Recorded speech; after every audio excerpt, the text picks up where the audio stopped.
Chapter 121 Bad People, Ms. Fang, he is really treating us to dinner, and he also said that we can just go there without bringing anything over. They are so kind. Don't say anything bad about them anymore, okay? Eldest uncle was so emotional when he spoke. This was exactly what he had been looking forward to.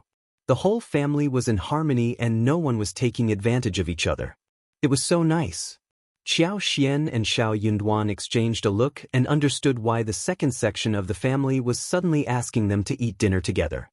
Qiao Xian pursed her lips and whispered, "I am not going, it is really dangerous." Xiao Yunduan said, "Don't worry, Mom won't." Before Xiao Yunduan finished his words, Ms. Fang snorted and said harshly, "You can go there if you want to. Ask your children if they want to." "I am not going though, I don't want to die there." "What are you talking about?" Eldest uncle was surprised. He was so disappointed and felt as if cold water had been poured over his head. He shared this good news as soon as he walked in. He was in a hurry to highlight that his brothers were actually nice. He had not expected that Ms. Fang would react like this. "You must go. You said that they were stingy, but now you don't want to go when they are inviting us to dinner. You are such a piece of work." Eldest uncle was really displeased. "Dad, you don't know what happened today? I guess that is why second uncle wants to treat us to dinner." "We better not go there," said Xiao Yunduan. Eldest uncle was surprised. "What happened?" Ms. Fang sneered and narrated the whole story. She had intended to tell eldest uncle about what happened today, irrespective of whether there was any invitation for dinner. She had gone through the story numerous times in her heart, so she finished the tale smoothly and fast. Eldest uncle. He was totally dumbfounded. He felt that the head was buzzing. Before he was able to think about it, he spilled out, "That can't be possible. Is there a misunderstanding?" "A misunderstanding?" Ms. Fang's voice arose as she said angrily. The whole village heard them, and they admitted it in front of the whole village. "Now you are saying that it is a misunderstanding? In your eyes, everyone else is nice but me, right? I am a bad woman, am I?" No, that is not what I mean. It is just," eldest uncle could not utter a word. He felt so messed up in his heart. How could that be possible? How could they do something so hurtful? Ms. Fang answered coldly, "From today onwards, I am not going to get involved with them. Moreover, they are never going to get anything from me. I would rather throw everything in the water than share it with them." Eldest uncle opened his mouth but said nothing. But later in the evening, second uncle and third uncle came over, reminding them about the dinner. Eldest uncle was at a loss. He had no idea how to turn them down. He had never refused them before either. He was about to agree subconsciously. Miss Fang turned them down directly. "We have food at home. We will not be going over to your place. I can't afford to eat at your house ever." Chapter 122 Elder sister-in-law second uncle was not so confident anymore. He smiled and coaxed her. "What are you talking about, elder sister-in-law? We are a family. We live separately." Ms. Fang sneered. "No one in our family is like this." Countered by Ms. Fang, second uncle could not hold the pleasant expression anymore. He snapped angrily. "Elder sister-in-law, what are you talking about? We all make mistakes. Ms. Niu has learned from her mistake and she is going to correct herself in the future. We are expressing our regret through dinner tomorrow night. You can't just ignore our sincerity." "True," third uncle added. "Ms. Ma is apologetic about her mistake as well. She is not going to make the same mistake ever again.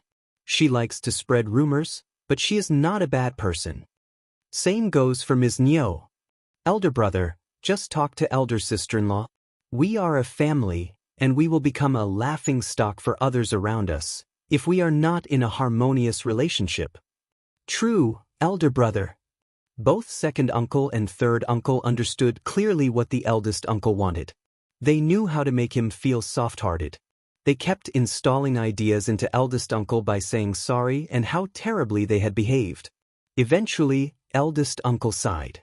Ms. Niu and Ms. Ma spread too much gossip. You have to watch out for them so that they won't make the same mistake again. I can drop it this time, but I will tear their mouths apart if it happens ever again." Ms. Fang snorted. But we are not going to have dinner with you. We are siblings, but we need to have a clear account. We have our own children and grandchildren, and we should keep the matters separated clearly. We are not taking advantage of your families, and you should never take advantage of us, either. Not ever. We are going to live separately. Second uncle's and third uncle's faces changed. Elder sister-in-law, you are still blaming us? Ms. Fang replied. Ms. Niu and Ms. Ma hurt us so badly, why can't I remember this matter? Ms. Fang did not want to ignore that, no matter what second uncle and third uncle said. She was still being reasonable by being polite. But if she gave in any further, it would be much harder for her to defend herself in the future. The second section of the family and third section of the family were trying to set her up. Their behavior was so annoying, especially when it came to the rumor that she was trying to get daughter-in-law's dowry. Ms. Fang had been a strong woman all her life. She just could not stand this accusation. Both Xiao Delong and Xiao Yunduan were silent. They were apparently taking Ms. Fang's side. Eldest uncle intended to say something, but he had no one behind his back. Second uncle and third uncle left the first section of the family with sunk faces. How difficult it is to pursue a narrow-minded woman like this. Just drop it for now. We can talk about it in the future. Despite the anger, the two men did not think that Ms. Fang would stick to that attitude throughout her life. They had a long way ahead of them. When the two uncles left the first section of the family, everyone at home went down to their own business. They behaved normally, as if what had just happened was not so important, and as if no one cared about that. Eldest uncle felt weird inside his heart. He tried to talk it through so that he could offer his brothers a chance of correcting their mistake. But he did not get that chance. When the two uncles returned to their home, they blamed their wives for letting the rumor be heard by Ms. Fang. She is the type who takes revenge, got it? Now she has this issue in her hands. With this, she can do whatever she wants in the future. Ms. Niu and Ms. Ma were very annoyed as well. They did not mean to let the rumor spread. It was just a small talk. But for some reason, it sounded really big and bad in front of others. Ms. Fang must have done it on purpose. Also, Widow Sun was the main culprit. But for her big mouth, nothing like this would have happened. That bitch was definitely going to be disciplined. Chapter 123 Shameless. On other hand, when Ding Qingqing and Widow Sun rushed home, they hugged each other and cried loudly. Widow Sun was so annoyed. She kept cursing behind the door, whilst Ding Qingqing continued to cry. The mother and daughter were living alone, so they felt isolated, in fights and arguments. Mom, just don't get involved with those women who gossip. Ding Qingqing suggested. She felt so ashamed about what happened to them today. But Widow Sun, who was feeling annoyed, got further angry when hearing what Ding Qingqing said. She gave Ding Qingqing a poke on the head. You are terrible as a daughter. I am doing all this for you. Otherwise, what am I doing in this broken village? Ding Qingqing got so upset that she shed tears. She just could not understand why this was for her sake. Widow Sun could not stop when she started to curse. You must be dreaming about Xiao Yunduan, aren't you? He is already married, so what are you fantasizing about him for? He is a cultivated talent, but he is never going to make it further than that. Ding Qingqing could not help but cry harder. No! You know that he is already married. What more can I do? You look down at cultivated talent, but who can be better than him? Ding Qingqing sobbed and went into the room, shutting the door behind. She really liked Xiao Yunduan. She had liked him since she was little. He was different from the other men in the village. He was quiet and clean, good-looking as well. She knew that he was a class apart. Look at what he had achieved. He became a cultivated talent at such a young age. But her mother did not like Ms. Fang, and when she mentioned that she wanted to marry him, her mother disapproved of it. When he made it to the cultivated talent level, she got so happy that she wanted to share this with her mother, and maybe her mother would change her mind. But before she was able to share the idea with her mother, he got engaged and soon married the daughter of the county magistrate. She spent the whole night crying in her blanket on his wedding day. She had no hope to be with him anymore. After that, she barely went out and she almost never saw him. Unexpectedly, they met under such circumstances. She got so nervous upon seeing him, but she felt even sadder. His wife was born in a rich family. How could she have compared to her? Also, her mother had such a row with his mother. The more she thought about this, the sadder Ding Qingqing felt. It was a dark night. Silence dominated the whole village. Everyone had gone to bed. A black silhouette came to Widow Sun's doorstep, glanced about and gave a push to the door. He flashed inside and chained the door from inside. After they had a good time together, Widow Sun leaned in his arms, speaking through clenched teeth. "Miss Fang is horrible. You have to help me." The man hesitated but then consoled her. "She is a bitch, what are you stuck with her for? I am here to be with you. You said that you need a silver hairpin. I've got it here with me today." Widow Sun was overjoyed, but still felt quite upset. "No, that is not enough. Are you afraid of them?" "Of course not." "Then take revenge for me, otherwise I will not feel better inside my heart." Chapter 124 Chance. As the proverb goes, the county magistrate isn't that useful. Even if they have a daughter of the county magistrate and a cultivated talent, so what? You will always have the chance to bring them down. You can destroy them all, and they would not be able to do anything about it. The man frowned even more deeply and turned impatient. Seeing that she did not want to give up the topic, the man said with a smile, Okay, I promise you that I will teach them a lesson whenever I have the chance. You have to find the chance. Okay, baby, let's just drop this topic, we can just... What? Oh, it was the Dragon Boat Festival. Early in the morning, Qiao Xian and Xiao Yunduan went out together. They went to watch the boat race in the county. Xiao Xiaoqi and Xiao Taotao were excited and would have liked to follow along but Ms. Fang turned them down ruthlessly. There were too many people at the race. Xiao Yunduan and Qiao Xian would not be able to take care of them. What if something happened to them? The brother and sister did not insist either. Xiao Yunduan and Xiao Xian took the bullock cart and went to the Yunshui River located in the south of the town. The Yunshui River was a major river and it was flowing across the whole town. The race was taking place on the broad side of the river, which was the best position for the race. There was nice scenery around, and people often came here to ride horses and have fun, especially in spring. When the two of them arrived, there were already many people on both sides of the riverbank. It was bustling and people were well dressed. They started to talk and cheer around, making comments. It was the first time for Qiao Xian to experience such a bustling scene. She got really excited to be here. Her eyes were large and sparkling. She looked around curiously. Although there was no other entertainment in this era, the nature was pure and green, and she felt so happy to see all of this. Looking at her enthusiasm, Xiao Yunduan subconsciously slowed down and gave her a tour around, whilst thinking inside his heart, what a pitiful girl. She must have never been out in the town till now. After a while, the two of them were united with those from the school. Apart from Xiao Yunduan, some of the fellows also had their family members with them and they greeted each other. Qiao Xian looked very pretty and behaved amicably. She stood out among everyone else, who knew about her background. So, they sized her up curiously and glanced at her on the sly. Most of them could not help but feel jealous and envious of Xiao Yunduan. Honestly, Madame Qiao and County Magistrate Qiao had never revealed what Qiao Xian had been through before she got married.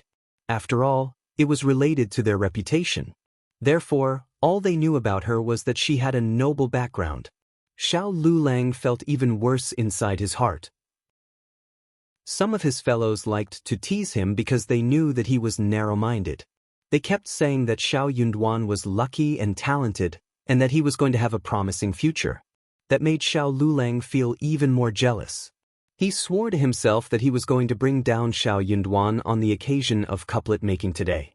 He was going to let everyone understand that he was more talented than Xiao Yunduan, who had only pure luck on his side.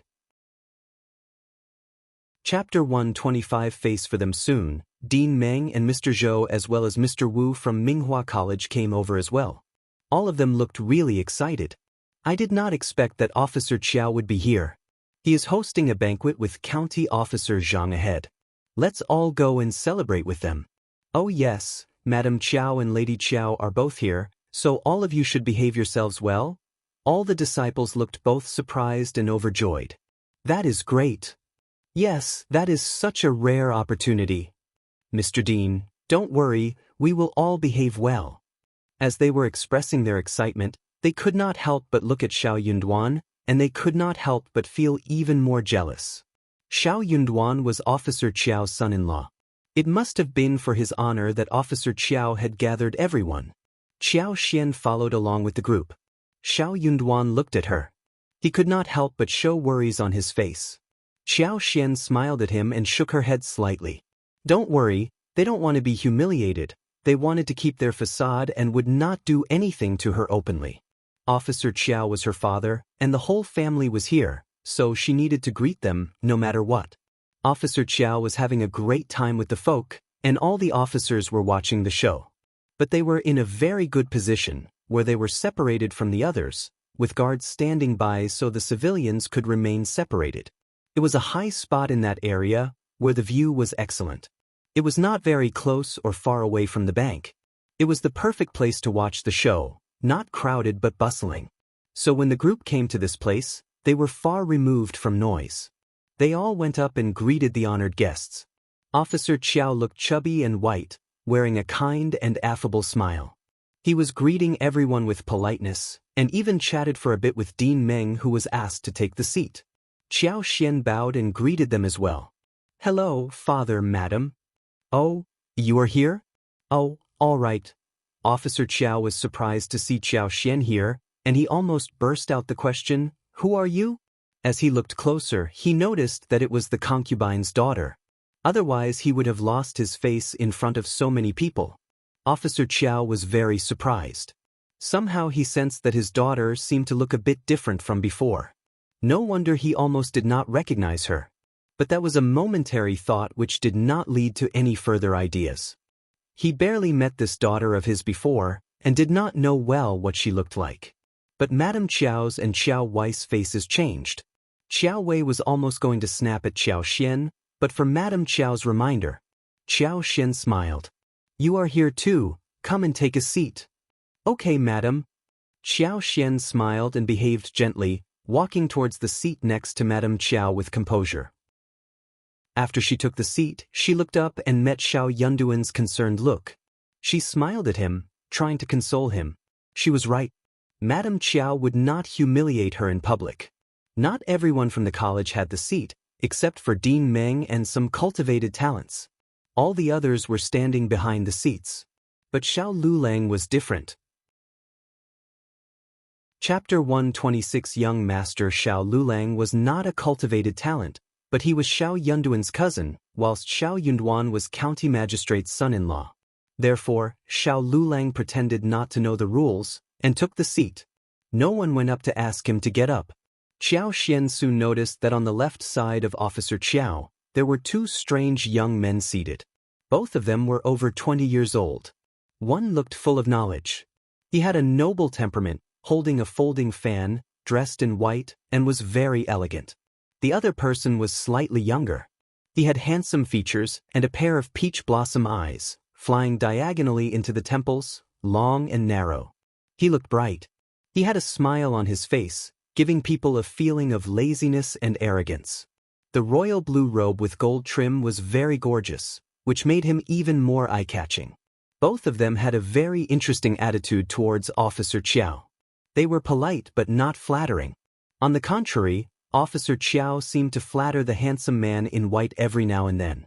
By this point, Qiao Xian more or less understood what was going on here. Her father did not like to hang out with common folks. He was focused on getting promoted and becoming rich. He was a very practical person. In the past, he would have never come to watch the dragon boat race. He must be here because of these two men who were interested in the race. He even had Madame Qiao and Xiao Wei with him. So, this young master must be holding a high position. Qiao Ko was also a follower of Xiao Wei, so Qiao Ko would always be with Xiao Wei wherever she was. But, Qiao Ko was nowhere to be seen today. Apparently, Xiao Wei did not need her to be around, and must have stopped Qiao Ko from meeting these two young masters. What if Qiao Ko got in touch with either of them? Xiao Wei would be very displeased. Qiao Xian could not help but smile. That would be an interesting show. Qiao Xian was absolutely right. At this moment in a small room of a small yard, Qiao Ko had finished crying hard. Concubine Du kept consoling her and said, "Don't cry anymore, 3rd Mississippi. What if you get swollen eyes? What if Madame Qiao and Elder Miss see you?" "So what?" Qiao Ko snapped angrily. "Qiao Wei, the bitch is so narrow-minded, selfish and arrogant. She has her own suitor but still doesn't want me to have a good suitor. She doesn't allow me to meet young Master Xie, and also forbids me from meeting young Master Zhang and young Master Xiao. Mom, what should I do?" That white-clothed young master was called Xie Jingrong. He was the lineal elder grandson of the noble family, the Xie family. It was a very prestigious family in the city. He was talented, elegant, and handsome. He was not into imperial examinations, but he was not someone to be looked down upon. His lineal grandfather was the former head of the Ministry of Personnel, whilst his father was the left officer of the Ministry of Rights. His mother was County Qingping, the only child of Lord Jian. More than 10 people of the Xie family were working as officers in the capital or some local areas. Moreover, there were endless of them who had achieved the level of recommended man and cultivated talent, but were yet to be granted official titles. That was a huge, noble clan that was far beyond the Qiao family's reach. Therefore, when Xie Jingrong was on a trip in this county with Yuezheng Xiao, who was the 3rd young master of the Yuezheng family, an enormous business family, County Magistrate Qiao heard about it and came to greet them happily. The Xie family had a wide network. Although their clan was not based in the capital, they had a huge network in the capital. Therefore, County Magistrate Qiao hoped that the Xie family could help with his transfer back to the capital. He was sure that he could make it happen. Chapter 127 Xiao Ko and Concubine Du had heard that Xie Jingrong was not yet engaged, and she was very happy about that. Xiao Ko was quite pretty and was also a miss from an officer's family. She should be a great match for Xie Jingrong. Xie Jingrong was now in the county, and she believed that it was a good opportunity for the two of them to get married. Xiao Ko had looked at Xie Jingrong briefly before, and felt so bashful even to think about marrying him. If she could be martially connected to the Xie family and became Xie Jingrong's wife, she would be really satisfied. Xie Jingrong was not into the imperial examinations, but he was already a recommended man. With his talent, he could definitely become a primus easily by exerting a little effort. When they got married, things would be different. By that time, she could try to persuade him towards serious studies, and he would definitely become better. Moreover, he had a great background. If he ever became a primus, he would definitely make it to the highest position in his career. That was a promising future. Both Qiao Ko and Concubine Du had drawn a beautiful picture about his future in their heads. Concubine Du coaxed Officer Qiao and talked into Officer Qiao's ears.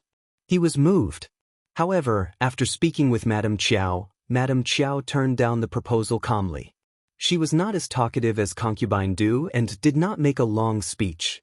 All she said was that Xie Jingrong was from a noble family. He was talented, good-looking, and his grandparents' positions were also high. He was even qualified enough to marry a princess, or some noble miss from a prestigious family. Why would the Xie family allow him to marry a mere concubine's daughter? She had heard that young Master Xie had a very high standard towards his future wife, and that was why he had not gotten married till date. Would Xiao Ko be capable enough to be a match for him? They could not risk it. Only then did Officer Qiao realize what was going on. He was taken aback. He lectured Concubine Du severely, who had been waiting for his news outside. She almost caused him a lot of trouble. Concubine Du knew that it must have been Madame Qiao who created the disruption. She was angry and furious but could do nothing about it. The marriage would not work out if the madam of the family disapproved of it. Qiao Ko was very annoyed too. She had assumed that with Qiao Xian's help, it seemed as if she had had a good position in the family. She even sneaked out just to run into Xie Jingrong and Yuezheng Xiao. However, Xie Jingrong and Yuezheng Xiao returned to the hostel after Officer Qiao's persuasion. Madame Qiao sneered and told Officer Qiao what happened. Officer Qiao got so furious that he slapped hard on Qiao Ko's face, grounding both her and her mother. He was worried that Xie Jingrong would get angry about it, so he asked Xie Jingrong and Yuezheng Xiao to watch the race, as a way of compensation. Qiao Wei kept sneering at Xiao Ko. She told her about the race and then mocked her. Do you think you are good enough for young Master Xie? Concubine Du even asked Madame Qiao to take Xiao Ko along for the race, but her request was turned down. They were both really furious and sad, sitting at home. The race started soon. With Officer Qiao present here, the prize had to be good. Officer Qiao expressed that the grand prize would be a roasted pig and goat, and the winning team would share the prizes.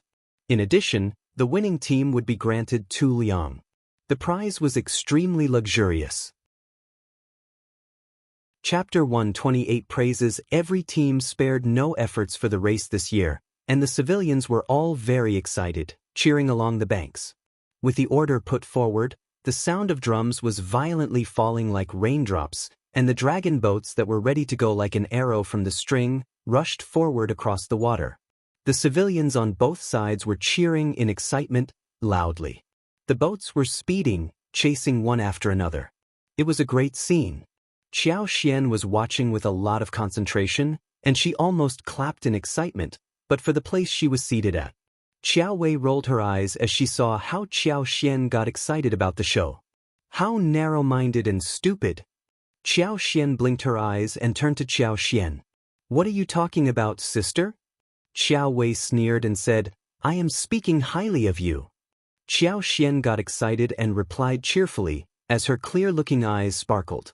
Thank you, sister, I think highly of you too. Xiao Wei got furious. You. Just drop it. Madame Qiao turned to Xiao Xian and gave her a warning suggestion. Just watch the show and don't talk. Okay, mother. Xiao Xian smiled, looking obedient. Madame Qiao sneered inwardly.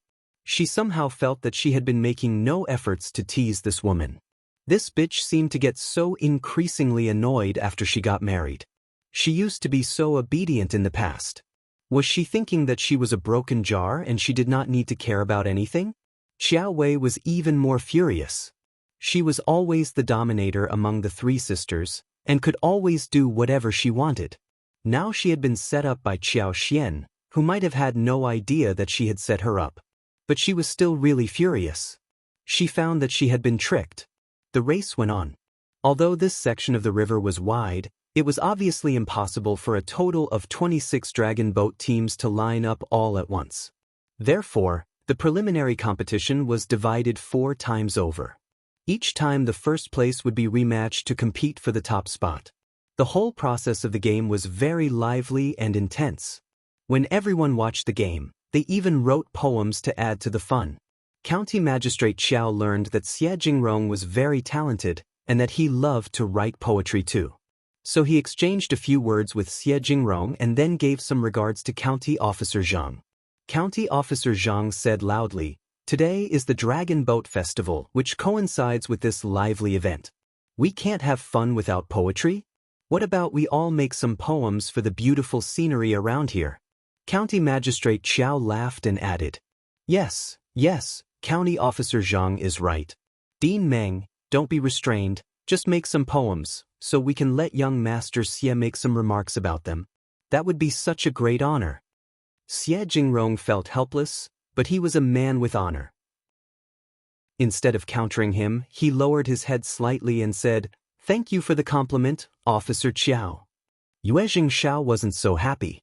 He rolled his eyes and said, Poetry is too complicated, what about making couplets, and it adds much more money. County Magistrate Xiao was startled, but smiled when Xie Jingrong approved of this idea by default. Good idea. Young Master Yuezheng is right. Let's make couplets. No one knew where young Master Xie was from, but seeing how County Magistrate Xiao treated him, they all believed that he was a big figure. Chapter 129 Not outstanding, County Officer Zhang added, and when Dean Meng agreed, all the disciples started to show off. Someone made the first couplet, whilst the other made the second. All the couplets needed to be related to Dragon Boat. Some were excellent, which were spoken highly of by the others. Couplets included Womgrass for the men and Rush Grass for the emperor. Beautiful ladies among grass, pure-hearted scholars of poetry. Dragon boat day and pear flower, summer morning and birds chirping. Hearing the couplets, Yuezheng believed that some were almost up to standard, so he made some remarks, causing them to want to make even more. Xiao Lulang had tried to make some couplets but none of them were good enough, failing to catch the attention of County Magistrate Qiao and Yuezheng. He felt quite distressed. But when he thought of how his cousin did not make any, he felt encouraged and less distressed. Compared to Xiao Yunduan, he was much better. Motivated, Xiao Lulang decided to scrape his brain to show his talent.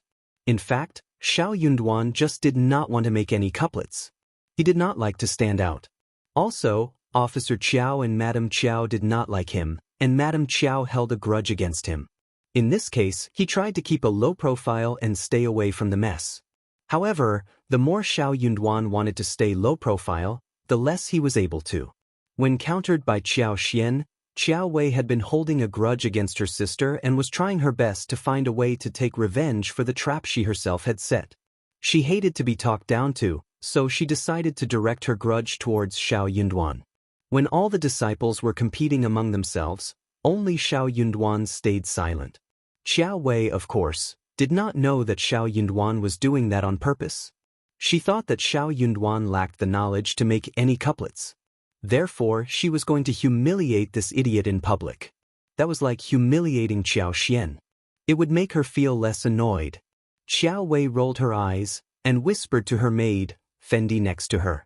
The maid turned to Qiao Xian, nodded and went to County Officer Zhang, passing on to him what Qiao Wei had said. County Officer Zhang felt quite embarrassed. He had no idea what was going on inside County Magistrate Qiao's family, but listening to the task assigned, he could tell what was going on for real. He had heard of how Elder Miss normally behaved. The Elder Miss ordered her maid to pass on the message to him that he should come up with a difficult idea for the second Miss husband to make a couplet, so that he could be humiliated. It was such a stupid thing to do. How could he humiliate a county magistrate's son-in-law? The county magistrate would lose his face if his son-in-law was embarrassed. But if he did not obey Elder Miss' order, this narrow-minded woman would tell Madame Qiao, who would ensure that his wife and daughter suffered greatly in the future. Helplessly, County Officer Zhang still decided to do as instructed. He chuckled and turned to Xiao Yunduan. Cultivated talent Xiao, you seem like a talented person, why don't you make a couplet for us to read? Chapter 130. Elder Miss Qiao's request. Everyone was startled. But they did not think that County Officer Zhang was setting up a trap for Xiao Yunduan. Instead, they believed that County Officer Zhang was helping Xiao Yunduan to stand out, so that he could behave well in front of the public. They could not help but feel jealous again. This man had found a huge shelter for himself. Look at him. After he became related to the county magistrate, even the county officer was trying to help him. That was what Xiao Lulang thought as well. He felt more jealous than anyone else. Xiao Lulang threw a look at Xiao Yunduan, but smiled. County officer, my cousin isn't so good at it. What about me doing it in place of him? County Officer Zhang was startled, and Xiao Yunduan fell into silence. He also wished that Xiao Lulang could stand out for him. However, Qiao Wei was not pleased. She said loudly, that doesn't work. You aren't part of our family, you can't replace him. What about you making a couplet instead? Qiao Wei turned to Qiao Xian and smiled. She looked intimidating. Qiao Xian only had a little knowledge about characters, and she had never learned how to write poetry or lyrics, nor had she been taught how to play the zither, chess, or write calligraphy or draw. It would be great to see her humiliated in public. No one dares to utter a sound anymore. That was Elder Miss Qiao's request, which no one dared to counter. Yuezheng Xiao couldn't help but snort, but he was very interested in watching the show. Yuezheng could not help but glance at Qiao Wei, thinking that this Elder Miss Qiao was so stupid. She had showcased her real intentions. But did she realize that if she humiliated her sister in public, her father would be humiliated too? It seemed that Officer Qiao wasn't so good at governing the family. He was suddenly reminded of another Miss Qiao whom he ran into, and he felt even worse about this family. Officer Qiao's face had sunk. He raised his eyebrows and glared at Madame Qiao. But Madame Qiao did not catch his message, since she was concentrating on something else. Officer Qiao became even more furious. This daughter of his was too spoiled by her mother, so that she had become arrogant and free-willed. Yes, he was the head of a county. Did that mean she could do whatever she wanted? What about when they went back to the capital? This behavior would bring them so much trouble. He had to discipline her when they returned. Madame Qiao was also sighing inside her heart at the moment. She had spoiled her daughter so much that she could not tolerate a thing. She was venting her anger at the moment. She was just thinking about embarrassing Qiao Xian through her husband, just to make her sad, but what about her father? That bitch was also her father's daughter. Madame Qiao knew that her husband would have given her a warning look, but what could she do right now? Her daughter had already spilled out the request, and anything she did would mean a slap on her daughter's face. There was nothing she could do. She had to pretend not to have caught her husband's message. Hearing that Xiao Wei was trying to humiliate Xiao Xian, he got anxious and angry, so he immediately retorted. Wormgrass in front of households, folks cheer for the race of dragon boats. Sorry I'm not that good at it, but here is your order, county officer. I just made one randomly. Under normal circumstances, when Xiao Yunduan was done making the couplet, the whole thing would be over. But Xiao Wei did not want to drop it. She chuckled at Xiao Xian. It is your turn, sister. Make one to cheer everyone up. Chapter 131. Not her. Xiao Xian was rolling her eyes inwardly. You can't even do that yourself. Why forcing me? Xiao Wei, who had been spoiled in the family, was not devoted to studies at all. She was no better than Xiao Xian in talent either. But she was the lineal daughter, whilst Xiao Xian was the concubine's daughter, and at the mercy of Xiao Xian. Hence, she could not use the same request to counter her. Otherwise the whole thing would get worse. Xiao Xian turned to her and said without hesitation, I don't know how to. Xiao Wei was surprised. It was such a straightforward confession made without shame or embarrassment that Xiao Wei did not know how to react. Women without knowledge are virtuous. I don't know how to make couplets. Xiao Xian added. She had no idea how to, and she was not good at it either. Xiao Wei just could not say anything to mock her, strike her down, or humiliate her in this case. All right. Madame Qiao smiled and intervened. Quan Xian is right, women don't need to be good at this. Just drop the topic and watch the race. Yes, watch the race. Officer Qiao let out a sigh of relief and let out a laugh. County Officer Zhang was clever, so he changed the topic directly, followed by all the disciples who continued to watch the race. Finally, the topic was dropped. Xiao Wei threw a glare at Xiao Xian. Her face sank, and she was obviously not convinced. Xiao Xian ignored her. She knew that this sister of hers was so used to being intimidating that she could not change her personality at the moment. But she was very surprised. Her father, who had been dreaming about getting promoted and cared so much about his face, must have noticed the inappropriate behaviors of his daughter. He was surely going to discipline her when they went back home. Yuezheng Xiao, who was enjoying the show, could not help but throw a few looks at Xiao Xian.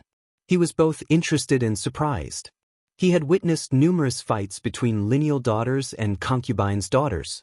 Elder Miss Qiao was obviously trying to humiliate the second miss and her husband in public, but second miss was so straightforward about her lack of knowledge that Elder Miss Qiao could not do anything about it. Second miss cut down the trouble directly. Almost all the concubines' daughters whom he encountered had always been brought down by the lineal daughters. Second miss of the Qiao family seemed to be quite interesting. This Officer Qiao was even more interesting. He was an officer, and he married this concubine's daughter to an unknown cultivated talent. That cultivated talent was obviously defending his wife, but he did not seem to have a good feeling towards the Qiao family. Yuezheng Xiao was a bit confused.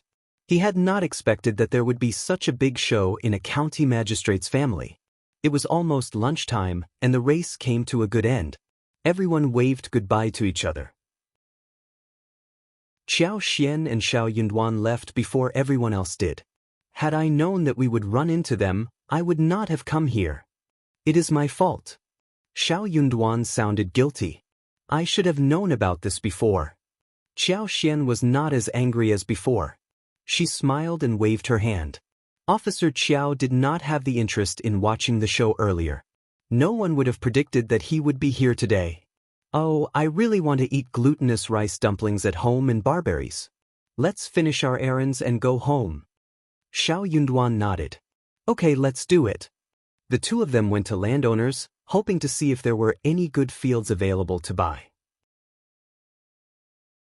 Chapter 132 Super Luck. The landowner smiled. You are very lucky. Businessman Zhang is in urgent need of money, and he is selling 240 mu of good fields urgently. If you buy them now, you can start to cultivate crops and harvest in autumn. But he is in a big hurry. He needs to have the deal done and paid for in the next 2 days. I was wondering how to contact you, and here you are. Qiao Xian and Xiao Yunduan were both quite happy. Qiao Xian chuckled. This is our destiny. That good field is meant to be mine. True. The two of them agreed that the landowner would bring them to have a look at the field the next day, and if they were okay with the deal, they would pay the money and sign the contract right then and there. After they left the landowner, Qiao Xian said to Xiao Yunduan, let's write both our names on the deed, okay? We are still in a joint family and the yield has to be shared with the whole family. But if we live separately in the future, we will still continue to share a big portion with our parents and brothers. Xiao Yunduan was startled. It is your field and you should write your own name on the deed. You can share the revenue portion at your will with the family. Mom is a very understanding woman, and she won't want to take advantage of you. Qiao Xian smiled and fell into a good mood. What super luck she had that she ran into a family like this. Her nature had always been like this. When she was treated well, she would pay those who treated her nicely back even better. She was the one who earned the money, but she could not have earned this amount of money alone. A single woman would not get a position for herself if she had no one to lean on. They were her shelter and bay, and with their help, she was able to do whatever she wanted. They were helping each other. Just listen to my arrangement, please, said Qiao Xian firmly. Xiao Yunduan opened his mouth and wondered what she meant. These were meant to be her private properties. Why would she not keep them separate? Was she not worried that it would be difficult for her to handle it in the future? Or was she saying that she was not going to leave the family? Xiao Yunduan was not certain and kept speculating on this matter in his head. Okay, you can take that call, they would think about that later. At Mingren Tang in the backyard, Manager Qin was receiving Xie Jingrong and Yuezheng Xiao politely. Xie Jingrong was seeking a very difficult medical herb in this county. But he had not yet paid the visit to the best pharmacy in the local area before Officer Qiao came to his door. At this point, he finally had the chance to conduct his own business. The two sides were just talking when Yuezheng Xiao saw an employee craning his head. He smiled. Manager Qin, your employee needs you now. Manager Qin and Xie Jingrong turned to look into the direction of the speaker. The employee could no longer hide himself. He took a step forward and smiled with a greeting. Xie Jingrong nodded at Manager Qin. He said politely, please, Manager Qin. Manager Qin smiled but glared at the employee. They had no secret at the pharmacy, and he could just share the message in front of Xie Jingrong and Yuezheng Xiao. Just spill it. The employee smiled. Young Master Xiao and Mrs. Xiao are here to fetch the seeds. They are in a hurry to go home, so I came to urge you.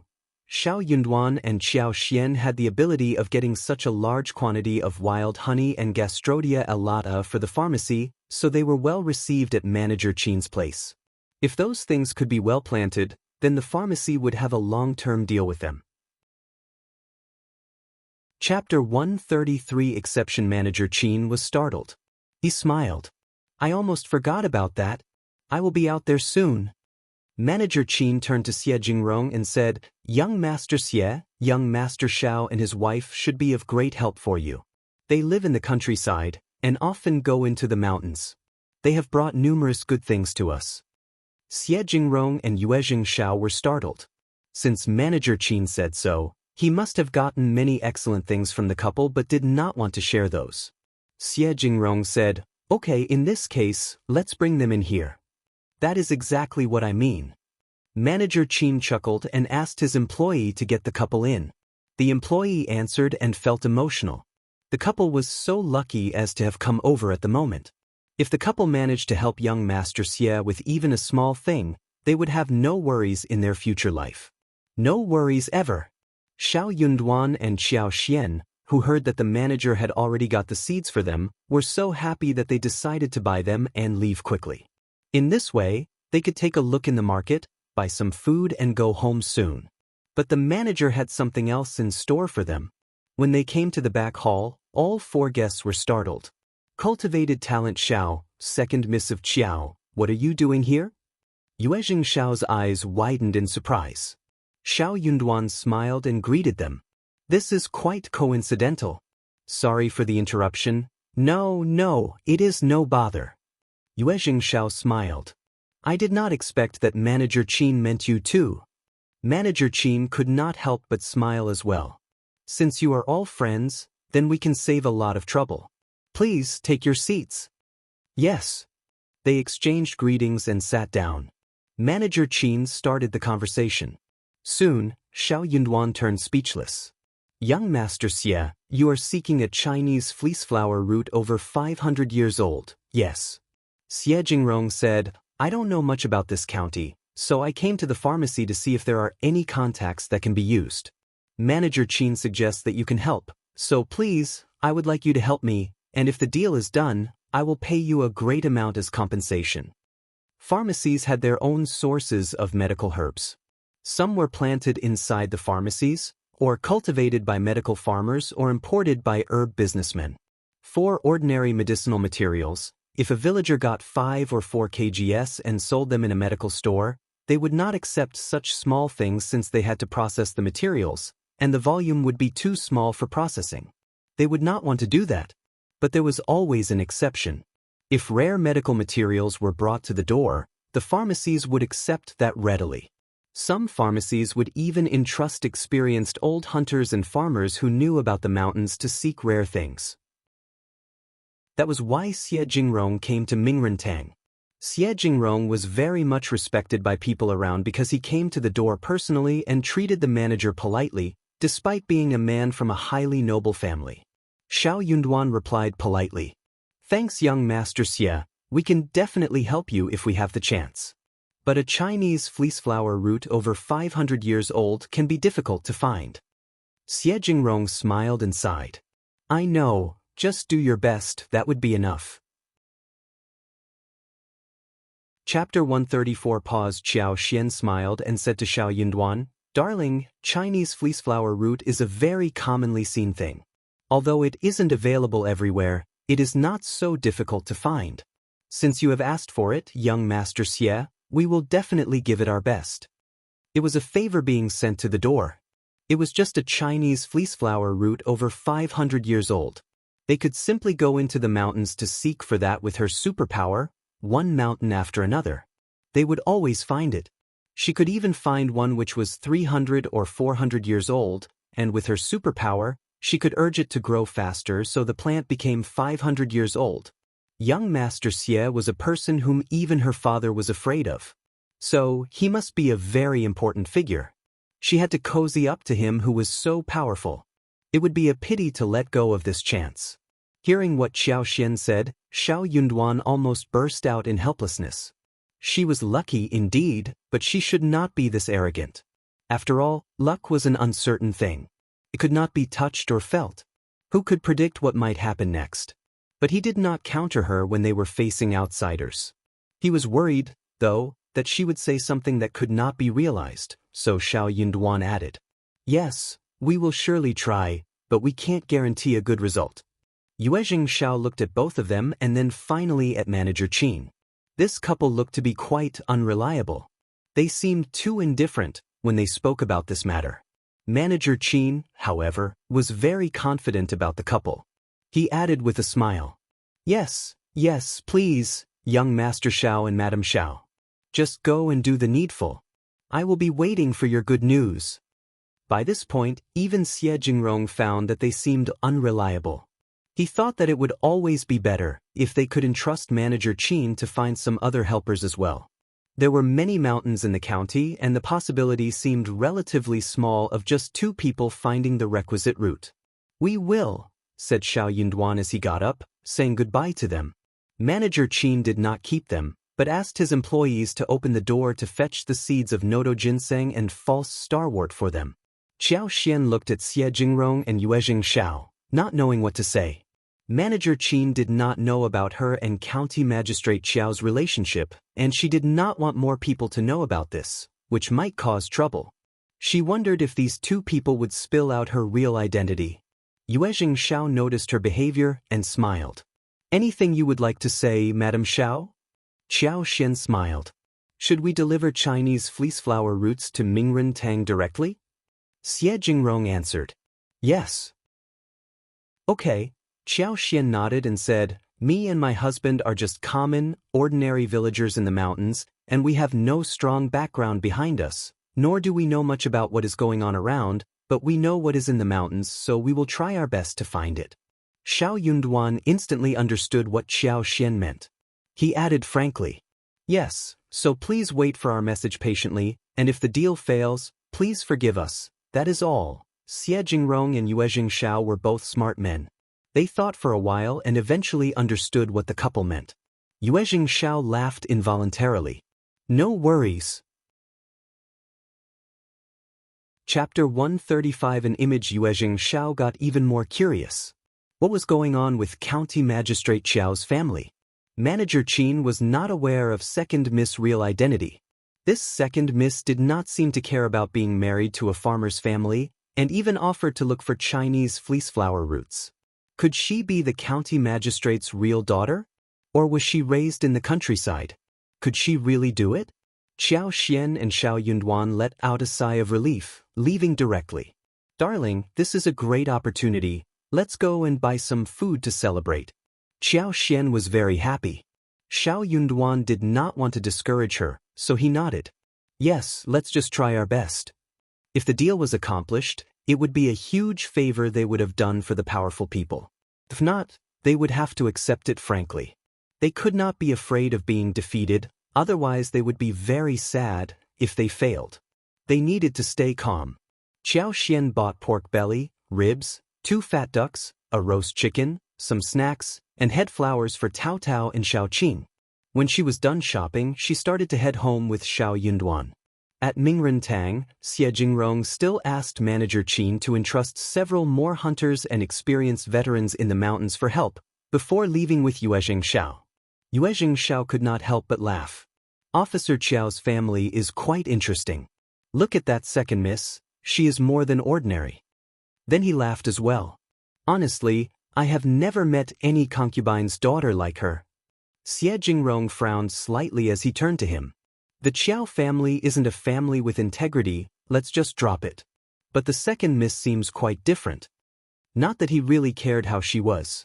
He was definitely going to return her favor if she was able to find Chinese fleeceflower root over 500 years old. That was all he could do, since he was not interested in the Qiao family. Qiao Xian and Xiao Yunduan traveled home leisurely on his bullock cart. The cart moved very slowly. While they were on the cart, they could notice what was going on around them. When they found a tall, young man lying in a coma in the grass on the roadside, they could not help but stop, exchanging a look between themselves. "Hang here, let me go and have a look," Xiao Yunduan said. "Let me go with you." "Okay." The couple wanted to save people. Otherwise they would feel really uncomfortable afterwards, and would never be able to get over the lump. Qiao Xian went down the cart and wondered what happened to the man. Xiao Yunduan came to the man's side, felt his nose and sighed in relief. "He is still breathing, he should be fine. Come, help me pick him up." "Okay." The couple spared no effort to help this tall man up. He was leaning against Xiao Yunduan. Suddenly, Qiao Xian felt stiffened and started to turn dizzy. In front of her eyes, like a revolving lantern, a fragmented but clear picture appeared. In the desert and yellow sand, the flags and banners were floating in the wind, the generals looked majestic and there were thousands of troops behind them. The general returned triumphantly, and when he entered the city, the crowd was surging, and the people and officials shouted loudly. In the Golden Throne Hall, the old emperor laughed heartily. He conferred the title and rewarded the general. There were about 10 pictures, each of which was not connected, but the general in each picture was the same person, and the appearance of that person closely resembled the man in front of them. Actually, they were the same person. Chapter 136. What to see what? What was going on? Qiao Xian was almost dumbfounded. What on earth had she seen? The future of this man? Or maybe the past? Qiao Xian shook herself out of her stupor. Suddenly, she was very motivated to save him. At this moment, Xiao Yunduan let out a low cry. He has wounds on his back and thighs. Let's help him bandage that. Okay. Neither of them were professional medical people. Moreover, this man was not only wounded but also starved. So, when the couple was done bandaging him, they fed him water before he slowly woke up. They fed him almost 250 grams of snacks slowly. His mind became clear, gradually. Who are you? Xiao Yunduan replied calmly. We were passing by and saw you in a coma. How are you feeling now? Better? Startled, the man greeted the couple. Thank you for saving my life. It is okay. Xiao Yunduan could not accept such a big gesture, but waved his hands and said, We were just passing by, not a big deal. Where is your home? We will drop you there. The man looked confused and miserable. He had no home. He left home when he was much younger, full of ambition, always thinking that he could make a name for himself but eventually ended up gaining nothing. After a few years of wandering he returned, but by then his parents were dead. His uncle had taken hold of the properties and insisted that he had committed a crime outside. So he got irritated and hit them. The others couldn't help but rush up and took the opportunity to beat him fiercely before locking him up in the woodshed. He had no idea how they were going to deal with him, but he knew that it was not going to be good. After being in the woodshed for 3 days, he managed to escape but ended up passing out here on the spot in pain and starvation. Unexpectedly, he was saved by 2 kind-hearted people. Come and read on our website Wuxiao World site. Thanks, there were good people in this world. He was no longer so angry at the sight of this couple in front of him. Thanks, but it is fine, you can leave me here. He originally wanted to say that if there was a chance in the future he would definitely repay them, but then he thought about it, and realized that he had gotten to this point. What was his future? What could he do in return? It all seemed so ridiculous. He laughed self-mockingly. Anyway, thanks very much for saving me. You will definitely have a great fortune in the future. Qiao Xian was not gonna let go of this opportunity. Immediately, she handed the roast chicken and a packet of dim sum to the man, and said with a smile, If that's the case, we will just leave. Our village is not close by, so we should go back. The man nodded. Please. The man had woken up and he should be fine, so Xiao Yunduan greeted him and left with Qiao Xian. The 2 of them went back to the bullock cart and continued on their journey. They could not help but exchange a few emotional words. The man saw them off, until they disappeared out of sight. He struggled back on his feet, and went to an isolated place. He was starved and needed to regain energy before he could do anything else. He opened the paper that was supposed to hold roasted chicken, but his eyes suddenly widened. In one of the layers, there were almost 2 liang in change as well as 1 well-folded note of 50 liang. No one would have put the money in this place accidentally. They must have given the money to him on purpose. He was so messy-looking and homeless. They must be trying to help him out. The man could not help but feel like crying as he held the money and food in his arms.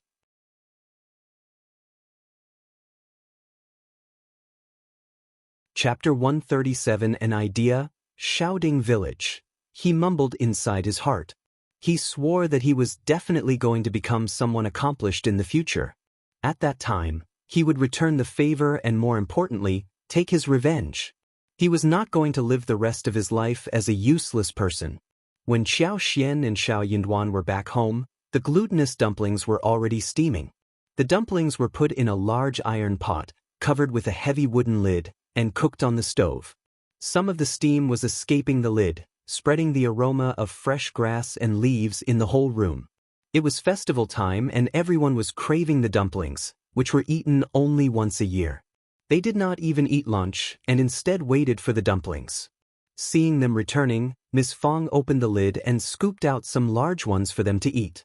Meat dumplings, pork ribs dumplings, bean dumplings, 8 treasure dumplings, and alkaline water dumplings were marked when they were being wrapped. The length and number of straw cores in each kind of dumpling were different, so it was easy to distinguish. Xiao Taotao and Xiao Xian helped open the dumplings. The dumplings were cut into pieces with the straw core that bound them before they were placed on the plate. The shining dumplings looked beautiful and smooth in appearance, and when they were twisted open, the aroma of rice, meat, or sweetness inside was mouth-watering and attractive. The meat dumplings smell so great. I want meat dumplings too, they look so delicious. Ms. Fang smiled. All right, we have a large number of them. Eat as many as you want. She had money and could afford to make those dumplings. It was a festival and they should all be happy during this period. Long strips of pork belly and large ribs had been marinated with 5-spice powder, soy sauce, shredded ginger, green onion, cooking wine, etc. last night. They were wrapped in the dumplings and boiled for nearly 2 hours. The bones could be easily broken in one bite. Mixed with the fragrance of glutinous rice soaked and boiled in alkaline water, the dumplings were really delicious. Come and read on our website Wuxiao World site. Thanks, they had never eaten meat dumplings before. This year's food was really sumptuous. After the glutinous dumplings, they ate a few fresh bayberries and loquats to relieve tiredness, which was perfect. Among the fruit trees transplanted in Xiao Xian's garden, the bayberry, loquat, and plum did not fall out. A lot of them were left on the tree. They were now ripe, so Xiao Xian brought a few young ones to the yard to pick the fruits. It was a lively scene. Everyone was amazed, saying that it was not a wasteland. It was obviously a treasure land. Not only was the sweet spring water dug up, but also the fruit trees and Gastrodia elata were growing very well. The fruits tasted so sweet. At night, Xiao Xian cooked the food. She had pickles at home and really wanted to make a bowl of pickled fish today, so she took Xiao Xiaoqi and Xiao Taotao to go fishing in the river in the afternoon. They held fishing poles in their hands, which were brought by Xiao Sanlang from somewhere. Xiao Yunduan also went fishing with them. Xiao Sanlang came back with a fishing rod 2 days ago and had been shouting ever since to go fishing with them. But when the time came, he was nowhere to be seen. Where is third brother? He was here just a while ago. Xiao Xiaoqi was confused. Xiao Taotao shook her head, looking bemused as well. Xiao Xian thought for a while and burst into laughter. She said to Xiao Yunduan, I have an idea. Xiao Yunduan was startled and smiled. Just leave him alone. He would be very careful about it. Yes. Xiao Xian nodded with a smile. Let's go. Xiao Xiaoqi and Xiao Taotao were confused about what was happening, but were extremely motivated to go fishing. We are going fishing.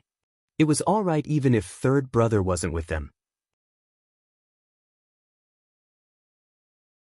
Chapter 138. Laughing third brother had stolen 3 meat dumplings, wrapped them in leaves randomly and gone to find his wife-to-be, Yang Xiaoni. It was a festival but Yang Xiaoni still needed to work. She was out in the mountains chopping wood. Normally, the bride-to-be should be resting at home, sorting her dowry and everything. She should be very busy with all that. Unfortunately, Yang Xiaoni was not treated in this way. But she was glad that soon, she would not need to do anything like this anymore. When Xiao Sanlang found her, she was eating wild fruits in the mountains. Brother Sanlang. Yang Xiaoni cheered as she saw Xiao Sanlang. Xiao Sanlang looked up and saw her, laughing along the side. He rushed to her. The two of them sneaked into the forests by default. This way they could not be discovered so easily. The same mistake could not be made twice. Yang Xiaoni sniffed and her eyes sparkled. It smells so good. Third brother, what have you brought for me? Xiao Sanlang gazed at her proudly. Just guess. Yang Xiaoni sniffed again. Ah, it is glutinous dumplings. Yes. It is made by fifth sister-in-law. There is pork belly and ribs filling inside. It is delicious, I have brought you 3. Really? I am going to have a good taste of it. Yang Xiaoni rubbed her hands, and could not wait and took a bite when Xiao Sanlang opened it for her. The dumplings were bursting with fillings. Every bite would reach the meat. Come and read on our website Wuxiao World site. Thanks, the fragrant glutinous rice dumplings and the fragrant and soft meat of the dumplings were blended together very well. The aroma was tangy, and it was so delicious after the first bite that one could not wait to swallow a piece of the tongue also alongside. It is really yummy. Yang Xiani's eyes sparkled. She was obsessed and just could not stop eating them. Xiao Sanlang felt very pleased. What did I tell you? When you move in, you will know how well my fifth sister-in-law cooks. She is like no one else.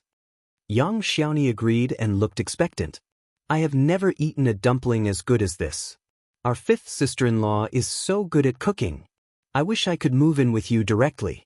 I will treat fifth sister-in-law well in the future. Xiao Sanlang smiled. It is happening soon. I am counting the days, only 15 days left. Yes. They laughed at each other happily. Satisfied by the meat dumplings, Yang Xiaoni held one in her arms and they continued to talk for some more time before they separated at the entrance of the Yang family. They unwillingly waved each other goodbye. Miss Tian came and glared at Yang Xiaoni the moment she arrived home. Yang Xiaoni saw that this woman was throwing temper again. She put down the chopped wood and dashed off before Miss Tian could say a word. She had already eaten 2 glutinous rice dumplings and held one in her arms for dinner, so she did not have to eat with them. You bitch, being lazy all the time, stupid and lazy, no food for you. Ms. Tian was still cursing her when she left. Ms. Tian cursed at Yang Liang when returned. Then she started to curse the whole Xiao family.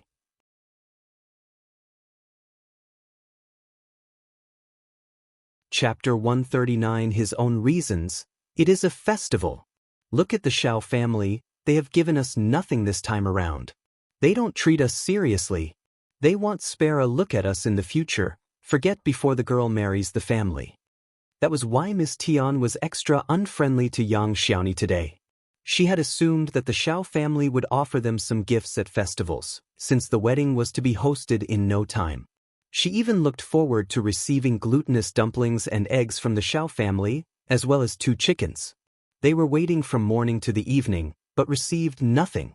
Miss Tian was really annoyed. Yang Liang, who never had any opinion for himself, got furious after hearing the instigating words from Ms. Tian. I told you that this marriage would not work. The Xiao family is looking down at us. Now you know that they are not going to regard us as part of their family. Yang Liang got even angrier. It is settled. They have spent so much on the wedding gift. Do you think they will break off the engagement? Just keep your mouth shut, no more nonsense. Ms. Tian had not expected that he would counter her in this way. She screamed, How dare you counter me? Yang Liang. The couple had a row with each other. The neighbors could not help but sigh, hearing their arguments. The Xiao family would definitely not go to the second section of the family for dinner. Eldest uncle had to go there alone, since Miss Fang refused to follow along. He had his own reasons. Yes, his sister-in-laws had been at fault, but they had realized their mistakes already, right? Since they already knew about it and offered dinner at their place, why not give them a chance to repent? What more did they expect them to do when they apologized? They were all a family, and could not possibly be treated like criminals after just one mistake, right? That would be ruthless. But Ms. Fang was in the midst of being angry, so eldest uncle could do nothing but leave her alone. Come and read on our website Wuxiao World site. Thanks. Eldest uncle asked Xiao Sanlang and Xiao Dalong to follow him for dinner. But Xiao Dalong hesitated, whilst Xiao Sanlang snapped directly. I am not going. Fifth sister-in-law is cooking delicious dishes tonight and I am definitely eating at home. Could second aunt-in-law's food exceed that of fifth sister-in-law's? Fifth sister-in-law was going to make a huge feast for the family. He had been looking forward to this dinner for days. Eldest uncle got so stuck. He knew nothing except for food. Could he do anything else apart from that? Eldest uncle glared at Xiao Sanlang. Second aunt-in-law is killing chickens. Why not go there? You are old enough to understand etiquette. Xiao Sanlang was straightforward as always. We have no chicken tonight, but we have ducks, ribs, pork belly, fish and shrimps. You. Eldest uncle glared at him. Eating is the only thing you know. Xiao Sanlang laughed and scratched his head. That is true, Dad. He was so blatant about it. Eldest uncle. This boy was trying to irritate him to death. Ms. Fang wanted to laugh but could not. She held a tight face. So what? Good that he loves eating. You can go there alone, don't try to drag us with you. Eldest uncle snorted and ignored her. Yes, he was going alone, so what? He was going now. Angry, eldest uncle left home directly. Chapter 140 Festival. The whole family let out a sigh of relief, and they went all out to make preparations for the dinner. Qiao Xian and Xiao Yunduan decided to get a big fish in the afternoon, so Xiao Xiaoqi took them to a relatively isolated and deep-water area of the river. There was one section where long and many seaweeds were growing. Xiao Taotao as well as Xiao Xiaoqi were fishing shrimps using a net whilst Xiao Xian and Xiao Yunduan were fishing on the bank. Xiao Xian looked calm, but actually, she could not do anything. With her superpower, she was able to see endless fish in the seaweeds, but that did not help. They were not able to catch any of it. Luckily, there were enough fish and shrimps in the river, and they harvested a lot. Half a basket of shrimps plus half a barrel of small fish as well as more than 30 large, green, finger-sized shrimps were taken back. They got several crucian carp about the size of a palm, as well as 2 grass carp more than a foot long, along with 5 long large eels. What pleased Xiao Xian above all was that they also managed to catch a palm-sized wild mandarin fish. They killed the duck for dinner, cut tender ginger into pieces, stir-fried chili and garlic cloves, added rice wine, soy sauce and other seasonings, as well as water. The whole thing was simmered over high heat. In this way, the fresh, spicy and fragrant taste quickly permeated the entire kitchen. They steamed mandarin fish and fried prawns in oil. The 2 grass carps were used to make pickled fish, whilst finger-sized, small fish were wrapped in egg batter and then fried. A few dishes plus a bowl of braised pork, vegetarian fried yam, and shredded cabbage were served. A sumptuous feast was laid out. The fish that could not be eaten up were kept in a large water tank in the backyard. Qiao Xian put some water plants in the water tank. She could use the water plants to send her superpower into the water, so that these fish could stay alive for almost half a year. Come and read on our website Wuxiao World site. Thanks. Small river shrimps were not easy to raise, so they were roasted and dried. They could fry fresh leeks with it, or peppers, or even eggs. They could even make shrimp cakes with eggs the following day. When Xiao Xian was cooking, the mandarin fish was steamed on the stove. The small fish was fried first, then the 2 stoves were busy with the duck and pickled fish. Then she quickly braised the pork that was made in the pot, and fried the shrimp in oil. After that, she stir-fried 2 vegetarian dishes. All the dishes were still piping hot when they were brought to the table. A large table of good dishes with aromatic flavors made the family drool. The pickled fish and ginger ducks were the most popular dishes. Everyone enjoyed them the most. They never expected that fish and pickles could be so good together whilst the duck meat smelled so fresh and spicy without any strange taste. They could say nothing but praise their 5th sister-in-law. They turned to look at Xiao Yunduan in jealousy. They all lamented that Xiao Yunduan was the luckiest one, since he was the only person who could eat the dish made by 5th sister-in-law throughout his life. The steamed mandarin fish was disliked at first. The family always thought it looked too strange and might have no taste. Xiao Xian, however, urged everyone to have a taste of it. When they finally tried the first bite, they got attracted to the incomparable fresh dish. On the other hand, second uncle and Ms. Niu as well as the others greeted eldest uncle happily the moment he arrived. Eldest uncle felt so gratified and guilty, thinking that his second brother's family were so sincere, but Ms. Fang still refused to forgive them. However, second uncle and Ms. Niu exchanged a look between themselves, looking very proud. They knew that an apology would work. They could do whatever they wanted in the future. They knew that eldest brother would get soft-hearted. Ms. Niu went to fetch Ms. Ma and third uncle's family to join them. Ms. Ma was helping with the cooking whilst third uncle was chit-chatting with eldest uncle. Chapter 141 Family. The 2 sections of the family had sensed that they were not in a good place as before. Miss Fang was annoying and more domineering than before. Moreover, Qiao Xian had joined her. They kept bitching about her mistake. They tried to console eldest brother and even flattered him. Eldest brother was the master of the family. As long as he was well manipulated by them, everything else would be solved easily. It was just a matter of time. Eldest uncle felt so moved when he saw how his brothers, nieces and nephews were chatting with him. They were so nice to him. They were his family. He had treated them well these past few years and it was all worth the while.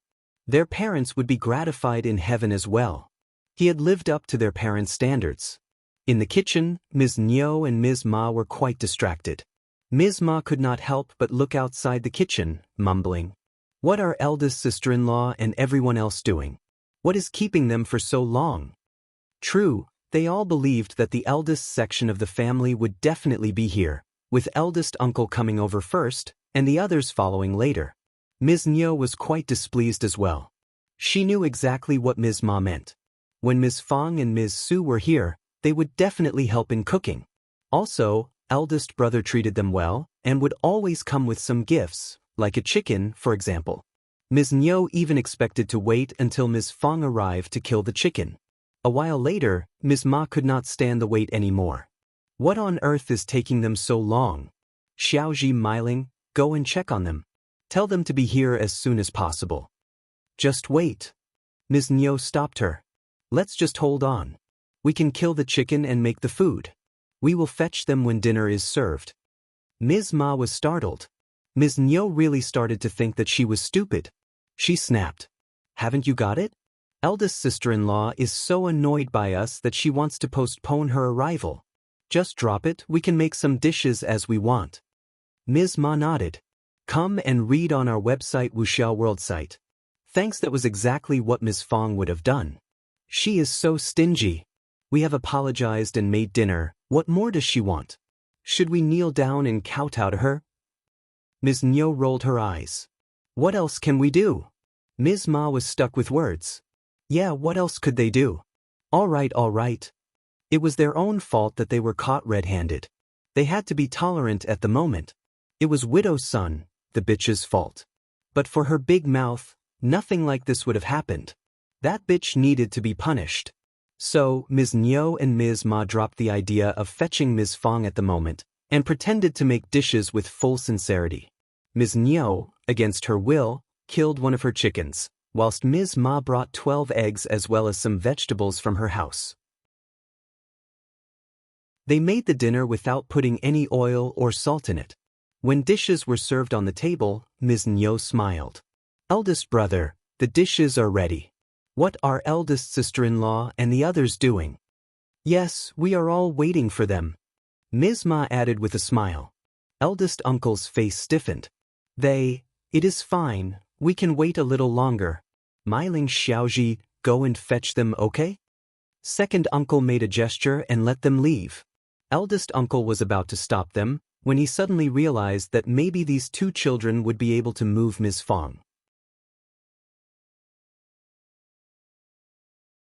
Chapter 142 Embarrassment. Xiaoji and Xiao Miling were not very happy to go when they saw the dishes on the table, but they had to agree to the instructions given. At the eldest section of the Xiao family, they were already done with food and were just cleaning up the table. When Xiaoji and Xiao Miling entered the room, Xiao Taotao was carrying the last bowls into the kitchen. Xiao Miling and Xiaoji did not see what the feast was like, but looking at the happy expression on the whole family's faces as well as the layers of bowls which Xiao Taotao had carried away, along with the remaining smell in the air, they could tell that the dinner must have been abundantly tasty. Eldest aunt, my parents asked me to take you there for dinner, but you seem to have eaten already? These two girls were not well-mannered since they were taught by their parents. Ms. Fang did not want to throw temper at them, and said smilingly, yes, there are so many of us here, so we aren't going over. We have eaten dinner. You can go home to eat yours. Xiao Miling nodded and left with Xiaoji. Dad, eldest aunt and the others already ate. They had already finished and the table was getting cleaned. The table was full of dishes. Xiao Miling pursed her lips. They were all startled. What? Eaten already? Second uncle and the others turned to eldest uncle. Eldest uncle's sweat dropped from his forehead. He was so embarrassed that he wanted to dig a pit in the ground and disappear. Oh yes, let's just forget them, it is their bad luck not to have eaten dinner here, let's just eat our food. Eldest brother. Third uncle sighed in disappointment. Is she still mad? Come and read on our website Wuxiao World site. Thanks. Ms. Ma pursed her lips. Yes, otherwise what is she behaving like this for? She could have just carried the dishes here and we could have celebrated together. Second uncle sighed too. Eldest brother, when will eldest sister stop this behavior? It is such a small matter. We have already apologized. Is she going to cut ties with us just because of that thing? Of course not. Eldest uncle denied directly, as he forced out a smile. We can leave her alone. You know her well, right? She is sharp in tongue but soft in heart. She should forget about this soon. Since the guests were absent, second uncle and the others could do nothing but start the dinner. At the dinner table, they kept showing passion to eldest uncle, who was so moved. The following morning after breakfast, Qiao Xian and Xiao Yunduan told Ms. Fang about buying fields, before heading towards the town. The crops were budding, and farmers had started plowing the fields and planting rice seedlings. Every household was very busy. Qiao Xian had to postpone the planting of mushrooms. When the busiest period was finished, and the wedding of Xiao Sanlang and Yang Xiaoni was done, she could come and get the mushrooms. But she could start to make lipsticks. Also, she could also start the planting of medical herbs. With her superpower, she could always make sure that the plants grew well from the seedlings. Those gastrodia in the garden were growing unbelievably well. The watermelons were as big as small fists, round and green, spread all over the land. They looked really tempting. Wild grapes were all over the stack, creating a large shelter whilst small grapes started to bloom and fruits were growing out. The loquats, plums, and bayberries were also turning ripe, but Qiao Xian intentionally controlled the growth so that they could stay on the branches for at least one more month.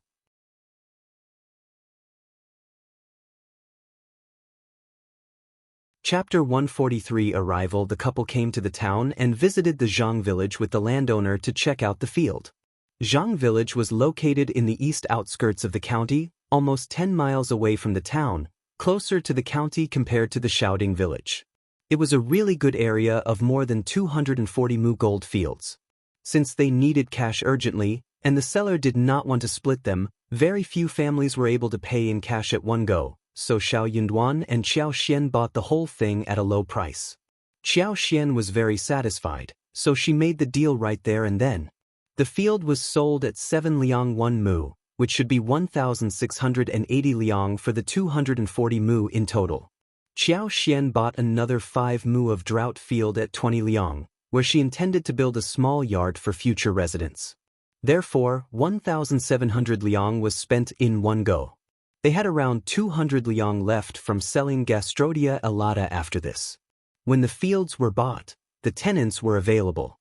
But Qiao Xian did not want to reveal her identity, so she did not meet the tenants, but entrusted Zhang Chunlai and Zhang Xiaofeng with this matter. They were the chiefs, and Qiao Xian and Xiao Yunduan believed that they were down-to-earth farmers. So the task was delegated to them. Tenants were very afraid that when the landlords changed, the rent would be raised. But when they realized that everything was the same, they were assured in heart. The Zhang village was located on a relatively flat field, where a large patch of land was spread across the distance. There were also some beautiful dikes and creeks. Qiao Xian decided to have a look around since they were here. Xiao Yunduan kept her company. They climbed the mountain and saw the river flowing across the beautiful landscape. Come and read on our website Wuxiao World site. Thanks. It was May. The trees were shady and the vines were entwined. It was not as beautiful as the blooming flowers in spring, but there were still many wildflowers swaying on the banks of the river and the forest road, embellishing it in a deep and shallow shade of green. The mountain scenery was so outstanding that as they were walking in the middle, they felt relaxed and happy. Qiao Xian had been to many mountains, but it was all for work. This was the first time when they were having fun in the mountains, thus, both of them were overjoyed. Seeing her happy smile, Xiao Yunduan could not help but feel happy too. They intended to climb up to the top of the mountain. Xiao Yunduan and his fellows had been to this spot, so they knew that there was one pavilion on the top as well as a hole. Qiao Xian became interested in visiting the spot when she heard about this. However, as they reached half of the mountain, the couple ran into Xie Jingrong and Yuezheng Xiao as well as their 4 followers. Both sides were startled. Yuezheng Xiao smiled. "Young Master Xiao, second miss, what a coincidence." Qiao Xian let out a small cough. "What a coincidence. You are having a good time, aren't you?" They were almost considered to be friends, so they greeted each other politely. All of them were heading towards the top of the mountain, so they had no choice but to walk together. Yuezheng Xiao could not help but ask, "Are you here seeking Chinese fleeceflower root?" But the village is just next to the mountain, where a Chinese fleeceflower root over 500 years old might not be found, right? Qiao Xian and Xiao Yunduan exchanged an embarrassed look between themselves as he said the words. They were not here for Chinese fleeceflower root. They were here for fun. Yuezheng Xiao might not have noticed it, but Xie Jingrong had understood the point. Of course, the couple was not here for herbs. They were not equipped with the right tools. They must be here for fun. They had just expressed their willingness to help them to find Chinese fleeceflower root, but here they were strolling around, which made Xie Jingrong feel displeased. He believed that the couple was not sticking to the promise, nor were they reliable. Chapter 144. Dumbfounded Xiao Xian shook her head but smiled. "We were just doing some business in the village nearby, but I heard that the scenery here is very good, so we came to take a look at it. It is very unlikely that we can find Chinese fleeceflower roots over 500 years old in this place. We would seek that somewhere else. Don't worry, it is very likely to find it in the deep mountains." Only now did Yuezheng Xiao realize that he must have not asked the right question. He could not help but complain inwardly. This couple was indeed open-minded. How could they find a Chinese fleeceflower root over 500 years old so easily? What were they doing here after they made the promise to them? Moreover, they were caught red-handed by brother Xie. What bad luck. He was a cultivated talent, and she was the daughter of the county magistrate. They should have the idea of who the Xie family was, right? Why were they letting go of the opportunity of doing them a favor? Yuezheng Xiao shook his head inwardly, but he did not want to show it. So he chuckled dryly. "That is true. The scenery here is indeed beautiful. Let's visit the place together?" But Qiao Xian paused. "I think that it is going to rain soon, so we are not going up. I suggest you two walk downhill as well." There was another change that happened to her superpower the day before. She could not only see the past and future of the strange man, but it led to another good function. The humidity and temperature in the air were all related to the vegetation, so when she took a deep breath just now, she vaguely smelled something strange. When she concentrated carefully and then inhaled again to distinguish, she could feel the humidity brought by the mountain wind and the breath of rain. It was going to rain soon.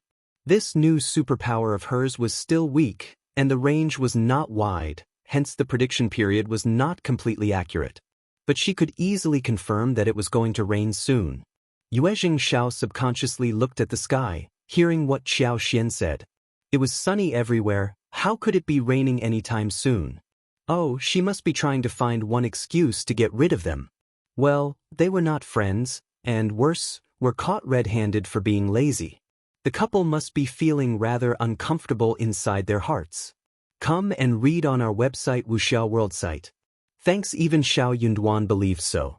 He did not know what to say. The excuse his wife found was just too unreliable. But he nodded at the excuse and helped her anyway. Xiao Yunduan added, "True, the weather keeps changing after the Dragon Boat Festival, and it is going to rain soon, maybe. We will take your leave now, and you two better go downhill as well." "All right then, see you. Bye." Qiao Xian and Xiao Yunduan went down the hill together. Qiao Xian admired her husband's excuse. She had her superpower that helped her to cheat, but what about her husband? Did he read so much so that he could predict the weather as well? The couple had just walked into the village when the rain came down heavily. The couple found a farmer's family for shelter. Good that we ran off the mountain fast enough. Xiao Xian stuck out her tongue. Otherwise she had no extra clothes to wear. Yes, Xiao Yunduan was dumbfounded. So his wife was not coming up with an excuse? She really sensed the rain? He asked involuntarily. How did you know that it was going to rain soon? Xiao Xian was startled. You sensed that too, right?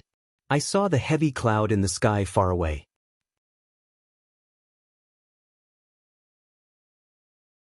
Chapter 145. Guilty. Xiao Xian felt a bit guilty. She believed that it was because of Xiao Yunduan's rich knowledge that he could forecast the weather, but he was just wondering how she could tell the change of weather at the moment. He could not have remembered that there was no heavy cloud in the sky all this while, right? Sure enough, Xiao Yunduan did not remember, nor did he think of it deeply. He smiled. Oh, that is right, you are a very careful person. Xiao Xian laughed. Of course she was. But it reminded her of one thing. She should be careful when using the superpower, and could just put it at bay when she did not have to use it. Once or twice would be enough. Too many times might cause suspicion and lead to nothing good. The rain was pouring, and soon the drapery of clouds covered the whole sky. The couple were waiting without knowing what to do. The rain came too fast, but it left fast too. Soon it would stop. But before the rain ended, two unexpected guests, namely Yuezheng Xiao and Yuezheng arrived there. The two of them were soaked thoroughly. Their hair and clothes were all wet. They were in a total mess. The four of them got startled as they ran into each other again. Yuezheng Xiao smiled. Young Master Xie, second miss, we are bound together, aren't we? Xiao Xian and Xiao Yunduan. Oh well. The two of them exchanged some greetings, and Xiao Yunduan added. Just tidy up and don't get cold. Come and read on our website Wuxiao World site. Thanks. Xiao Xian even asked the mistress of the house to boil a bowl of hot ginger soup. Yuezheng Xiao wiped away his face and smiled. It is fine, our servants are fetching the clean clothes. They will be here soon. Their wagon was parked outside the village, which was a bit far away from here. The road wasn't flat, and the rain was so heavy. These two young masters had never been through any bitterness, so they had no choice but to find a house to take shelter whilst their servants went to get the wagon. Yuezheng Xiao sighed regretfully. We should have listened to your advice and followed you downhill. It is raining. But second miss, how did you know that it was going to rain soon? It was so sunny just a while ago. Yuezheng Xiao's eyes widened. He was really curious. He had found Xiao Xian's words ridiculous when he saw the good weather. He had thought that Xiao Xian and her husband must be thinking of an excuse to stay away from them. However, she had been telling the truth. Xiao Xian lied as she smiled. I saw heavy clouds in the sky. Yuezheng looked at her. But there did not seem to be heavy clouds in the sky. He used the word seem, but he sounded resolute. Xiao Xian was startled, so was Yuezheng Xiao. Xiao Yunduan wasn't happy at the moment. His wife never lied. And why did she have to lie anyway? Young Master Xie was so arrogant. Xiao Yunduan added without hesitation. There were dark clouds in the sky. Xiao Xian nodded and sounded innocent. There were. Yuezheng raised his eyebrows. He had always had a good memory and could never forget things after one glance.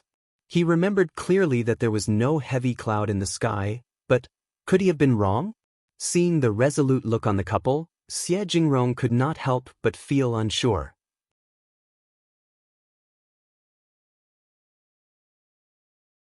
Chapter 146. No need. Yuezheng Xiao laughed as he looked at him. Oh, all right, no wonder this happened. Young Master Xie never forgot whatever he saw, and he never made mistakes in remembering things. Yuezheng Xiao was thinking in a mocking way. Xiao Xian smiled. I should have reminded you more urgently. Oh, here is the ginger soup, drink it to drive away the coldness. The rain is just so torrential. Xiao Xian let out a sigh of relief, and felt lucky to have ended the topic. Yuezheng and Yuezheng Xiao expressed their gratitude to the farmer and accepted the ginger soup. They should not get cold. Though the ginger soup tasted bad, they still took it and drank it. The farmer had never spoken with any noble, handsome young master, so she was startled by their gratitude. She got startled and staggered, and finally ran away in a hurry. Xiao Yunduan said to Xiao Xian, Drink some ginger soup too, I will get you some. No. Qiao Xian took hold of him and whispered. I don't like the taste, I don't want it. But look at the weather, no. She spoke in a coquettish tone, which made Xiao Yunduan's heart throb. He flushed slightly and dropped the topic.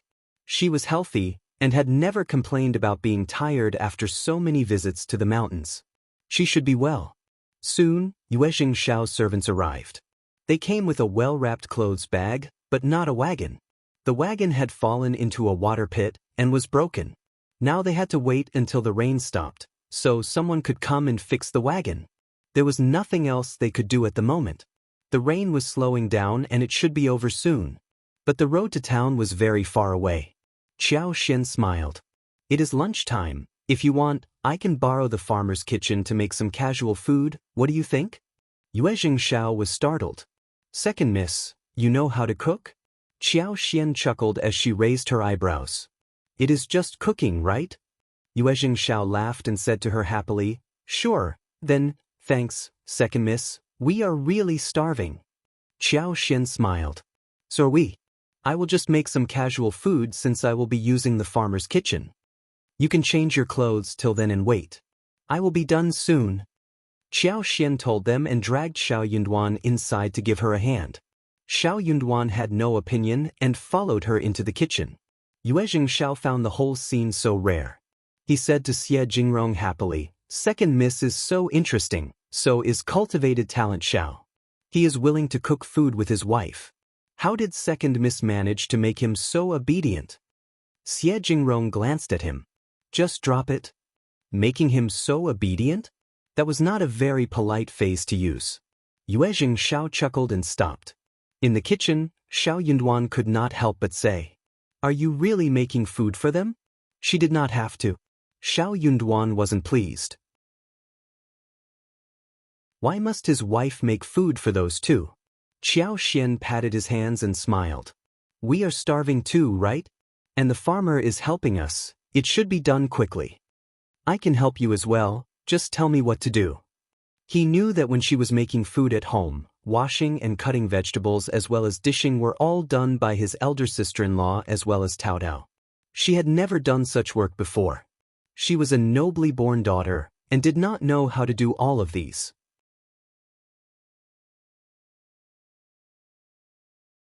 Chapter 147 Offering Qiao Xian agreed to his offer and then spoke to the farmer lady regarding the ingredients. After the discussion, she laughed and gave 3 qian to the lady. The lady gave 31 to the neighbors and told them to do something, so 2 children around the age of 12 went out. The farmer lady killed 1 rooster after she returned, and according to the instruction of Qiao Xian, she pulled out garlic sprouts, shallots, picked cabbages, as well as eggplants. By the time the chicken was dehaired, cut into pieces, boiled, and all kinds of vegetables and seasonings were getting ready, the 2 neighboring children came back. They had 3 eels with them. Under this weather, the water in the ditch was rising, and the loaches and eels were seen everywhere, easy for them to catch. The 2 children had gone to the ditch to catch eels. Apart from eels, they had a dozen loaches and offered them as a present. Those things were not worth any money. They only used them to feed chickens and ducks. But Qiao Xian loved them. She had many ways of making loaches, but due to the lack of seasonings at the lattice home, all she could do was to wrap them with egg porridge and pan-fried them. With the help of the lady and Xiao Yunduan, the lunch was ready within no time. The dishes included roasted chicken with eels, pan-fried loaches, eggplant with garlic, shredded cabbages, fried egg with shallots, plus a big bowl of light cabbage soup. The lady was very concerned about the way Qiao Xian cooked, and was dumbfounded too. But thinking of the 300 won in her pocket, she said nothing. The lunch, plus the chicken, cost around 100 won. She had made a great deal of money from this lunch, so the guests could do whatever they wanted with the ingredients. What amazed her was that young Master Xiao was doing the dishes, washing vegetables, starting a fire and doing all kinds of dirty and filthy work. All Mrs. Xiao did was stir and fry the ingredients in the pan, which wasn't a very difficult task. The lady could not help but feel jealous. Mrs. Xiao, you are so lucky to have such a diligent husband. Young Master Xiao looked quiet, but he was so willing to do all these tasks, whilst her own husband never even wanted to step into the kitchen for anything. Xiao Xian threw a look at Xiao Yunduan, who looked embarrassed. Then she smiled at the lady and nodded. Xiao Yunduan threw a sneaky glance at her and pretended to be calm. But actually he felt excited inwardly, and even felt happiness striking his heartstrings. Xiao Xian asked for clean bowls and gave some portions to the Lattice family before the dishes were served. The Lattice family was out for work, only she and her youngest daughter and son were at home, who were already drooling but had made no sound. They knew that it was something their guests bought, not something that belonged to their family. Xiao Xian did not like that. "Lady, try these dishes with your children." "Oh, thank you so much." The woman was surprised and happy, but also felt a little embarrassed. But seeing how her children were greedy for the dishes, she did not turn her down and accepted the dishes after saying a few polite words. When the dishes were served, both Yuezheng Xiao and Xiao were startled. Yuezheng Xiao looked at the dishes and then at Xiao Xian suspiciously. He was really confused. Did she really make all the dishes? Even Xiao was taken aback. He could not think of how Yuezheng Xiao said that she was different from all the concubine daughters they had met till date. Concubine daughters were often those who got spoiled by the madam of the family and behaved like a dumbass.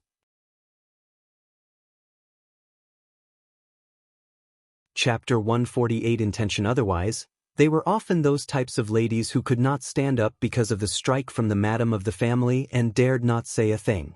Or, they were barely seen but were cautious and dull. Second Miss seemed to be really different.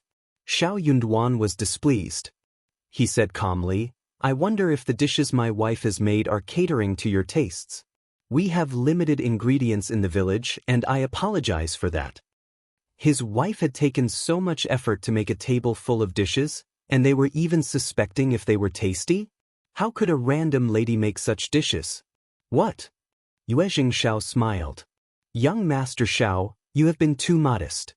The smell has told us that the dishes are definitely going to be tasty. Let's just sit down and eat. We are starving." "Please." Xiao Yunduan smiled and asked Xiao Xian to sit as well. The eel chicken nuggets wrapped in the thick soup were salty and delicious, the eel meat was tender, and the chicken nuggets were fragrant, whetting everyone's appetite the moment they were eaten. The eggplant dish was rich in garlic, and the eggplant meat was delicate. Vinegar had been added for a more unique flavor. Shredded cabbage and dried loaches also had their own characteristics.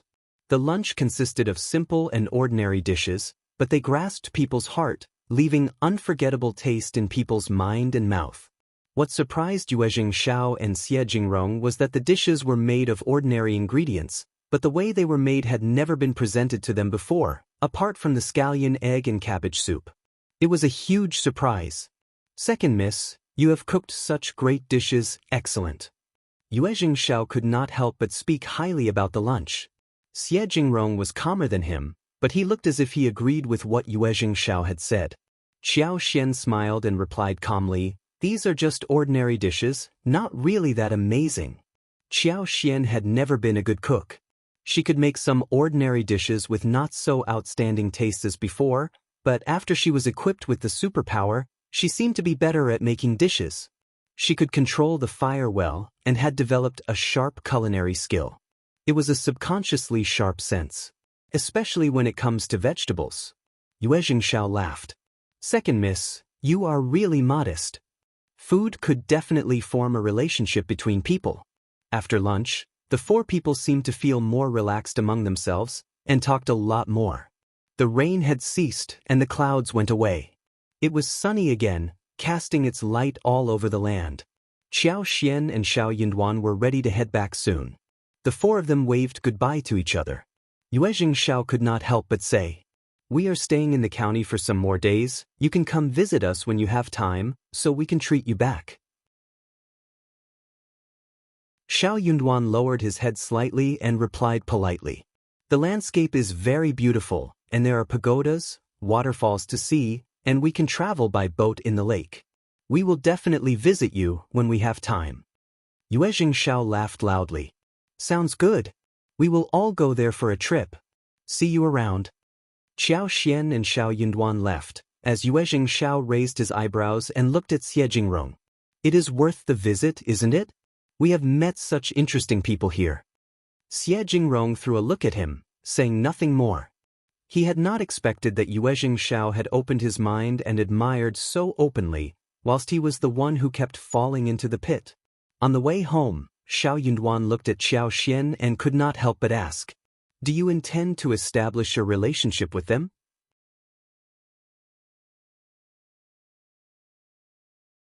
Chapter 149. Not really. He was feeling a little guilty, nervous, and anxious as well.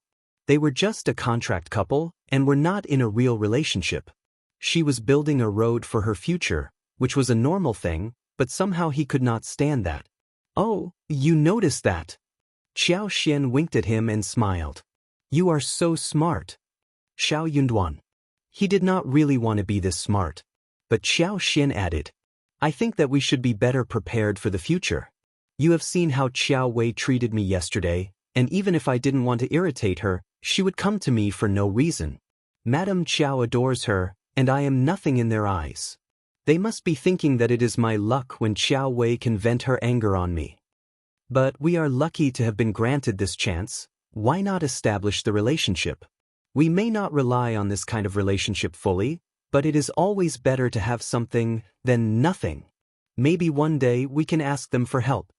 In one word, it was never easy to make a living. She had just realized that Qiao Wei was a stupid woman who was spoiled and had no brain.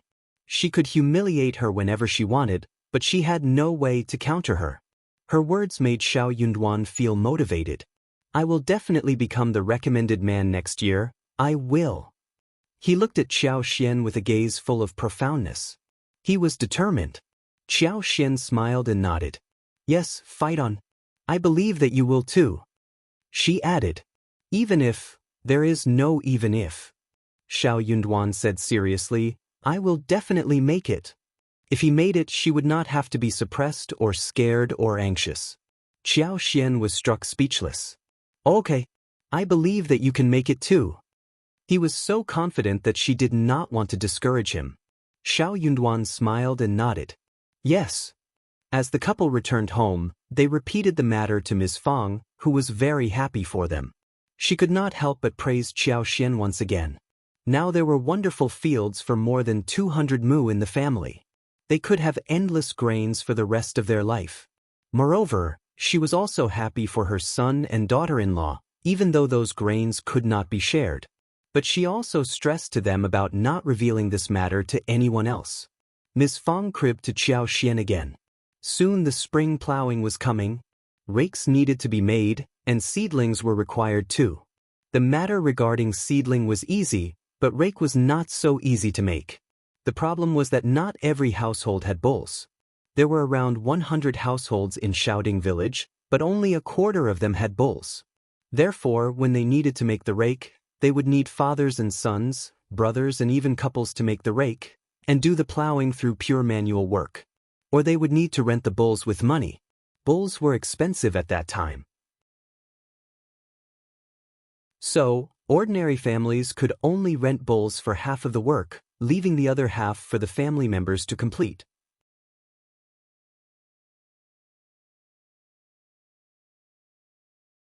Chapter 150. Helpers. The first section of the Xiao family had plenty of money. Xiao Xian suddenly thought about buying 2 bulls for home and raising them. But Ms. Fang turned around and said, "Not buying, they can be rented for other people." "What about just renting?" Ms. Fang had so much money in her hands, so she was speaking with confidence. She did not care if the money was spent on renting bulls for plowing. Xiao Xian complimented her mother-in-law for being so considerate. When the rake was to be made, Ms. Fang offered the money and rented the bull, so her husband and sons did not have to work so hard. They had only 7.5 mu of fields at home. The production per mu at this time was very low.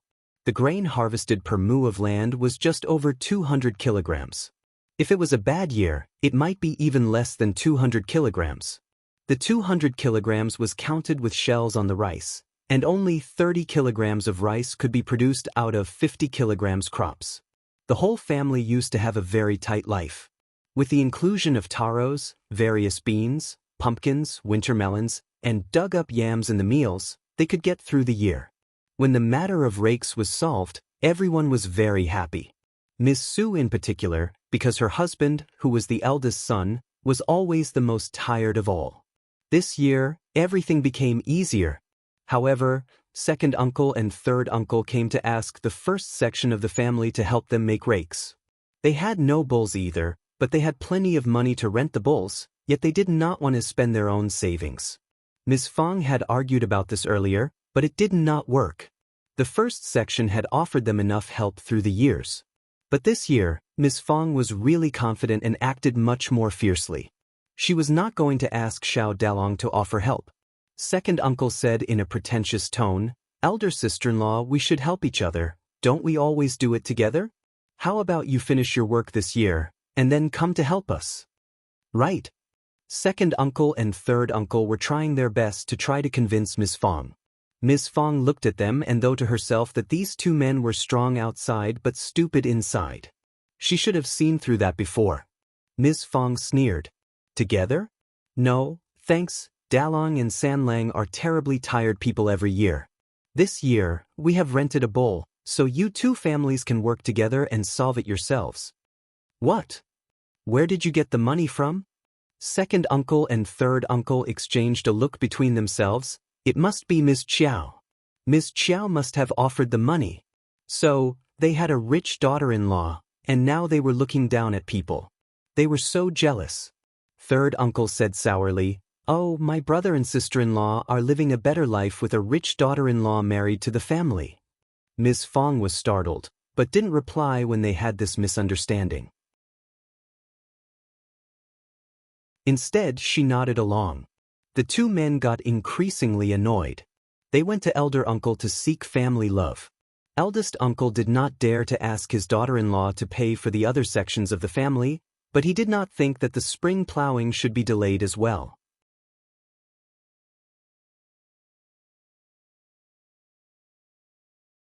Chapter 151 Ideas. If the spring plow was postponed, the harvest by the end of the year would be ruined. That would not work. Ms. Fang did not approve of it. She kept reminding him of what Ms. Niu and Ms. Ma did to them, and eldest uncle felt quite helpless. But they already apologized. Could this matter not be done by now? The two of them argued but could not talk it through, so second uncle and third uncle had to leave first. Ms. Fang felt much better after telling Qiao Xian what happened. She sneered. "I am determined this time. I will never let them get what they want. We have given them so much over these years. It won't work if it continues in this way." Those people not only failed to thank them, but kept showing off outside the family, saying that the first section of the family were like their employees. Worse still, they even made up lies about the first section of the family. Her third son was getting married soon, and when they had so many daughter-in-laws at home, the daughter-in-laws would not be happy about the arrangement. Their dissatisfaction might lead to unhappiness in their own family, which would be such a pity. Those two sections of the family never made efforts in spring plowing, and Ms. Fang was displeased to see that they had more fields than she did. Qiao Xian smiled. "Right, Mom? We should never let them get what they want this time, but we can also think of a solution to make them pay for what they ask from us." Miss Fang's eyes sparkled and she asked, "Do you have any good ideas?" Qiao Xian had a clear knowledge of what was going on. Her mother-in-law acted toughly, but she might not have full clarity about the situation. Her father-in-law would never allow his two brothers' family to miss the spring plow. It was a major event that could not be ruined at any cost. The second section of the family had a few sons, but the third section of the family had just one son who was only focused on studies. After he started to go to school and read, he believed that he was different from the rest of the family. He was definitely not going to the fields to do labor work. Therefore, they could never make any rake or finish the plowing. It would be so troublesome if they missed the spring plow and came to the first section of the family for food when they had nothing at home to eat. They could not just be driven out of the family, right? Qiao Xian explained all this to Ms. Fang with a smile. She said that even if they offered the help, they should not do it so easily. Ms. Fang smiled. "Yes, we will do as you say. I will never make them happy." Sure enough, the second section of the family and the third section of the family came to them in the evening again. Ms. Niu and Ms. Ma were present too. They were here to make an apology. The two women were not so willing to offer an apology and were really angry and irritated since that day. They had been so intimidating in front of Ms. Fang over the years. They never thought that one day they would have to apologize to Ms. Fang. But Ms. Fang was really furious this time. She did not allow her sons to offer a hand, which made the two women very worried. For the practical help they would receive, they had to tolerate the displeasure and humiliation at the moment. Ms. Fang felt slightly happy as she saw how these two women behaved. So she decided to put on the air of being the eldest sister-in-law of the family. Since you all know what mistakes you have made, I can forgive you somehow. But just look at what you have done outside the family. You are never thankful. It is so cruel of you. We have offered you so much help during the past few years, and you never remember how kind we are. No wonder the proverb goes that the more help you offer, the less thankful the receiver would be.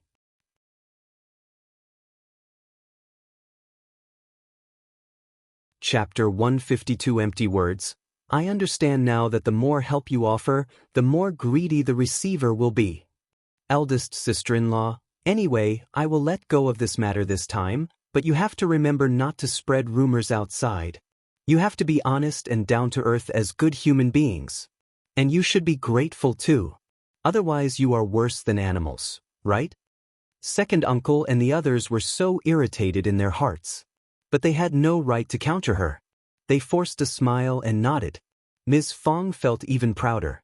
Just think before you do anything and don't break your eldest brother's heart. You all have sons and daughter-in-laws, grandchildren and everything. Don't keep turning to your eldest brother for help whenever you have problems. Your eldest brother is getting old and he can't really be of help all the time. Second uncle and third uncle felt very humiliated when they had no excuse to counter her words. Eldest brother stiffened and was silent. Ms. Niu added, Eldest brother, eldest sister-in-law, what about spring plowing? Oh yes, what about it? Ms. Ma added, what about going to the field tomorrow? Time is so pressing. Second uncle and third uncle nodded in agreement. Ms. Fang sneered inwardly. It seemed what she said in the past few minutes were all empty words. They were never going to become independent or examine themselves. They were so used to relying on their eldest brother for everything that they could not change the habit so easily. There were always people who could not change their nature, no matter how the environment changed. Ms. Fang said, we are a family, but we still need to have an account for everything. My sons can't help you for free all the time. Instead, we can make an exchange. Second uncle and the others nodded in agreement. They agreed because the exchange would happen in the next spring plowing time. For now, everything could be agreed upon and then later left behind. Ms. Fang knew exactly what they were thinking, seeing how easily they nodded. She sneered inwardly and added, since we need to settle it fairly, we will write it down. They were all startled. Second uncle felt very uncomfortable. We are a family. We don't need to make it so serious, right? Why not? Ms. Fang sneered. I don't want to take advantage of anyone. What if some rumor is spread again? I only trust written words. Eldest uncle could not say a word. Ms. Niu and Ms. Ma were so angry. That episode was the bargaining chip Ms. Fang could always use throughout her whole life, right? Actually, Ms. Fang truly planned to do that. They were the ones who betrayed her, no? Second uncle did not want to prolong it any longer, and did not think that it was a big deal, so he said, eldest sister-in-law is right, just write it down. Ms. Fang added, I won't let you suffer. Your rakes will all be made by us. Second section of the family, you have 8 mu of field. Third section of the family you have 7. 6 mu of fields, right? So together with rakes, the second section of the family has 19 laborers, whilst the third section of the family will have 15, right? Any problem? Second section of the family and the third section of the family were all dumbfounded. Even eldest uncle was dumbfounded. Ms. Su was startled and she was about to say something, but could not counter her mother-in-law's authority. She was feeling so hurt inside her heart. Was her mother-in-law giving herself up out of anger? What nonsense was she talking about?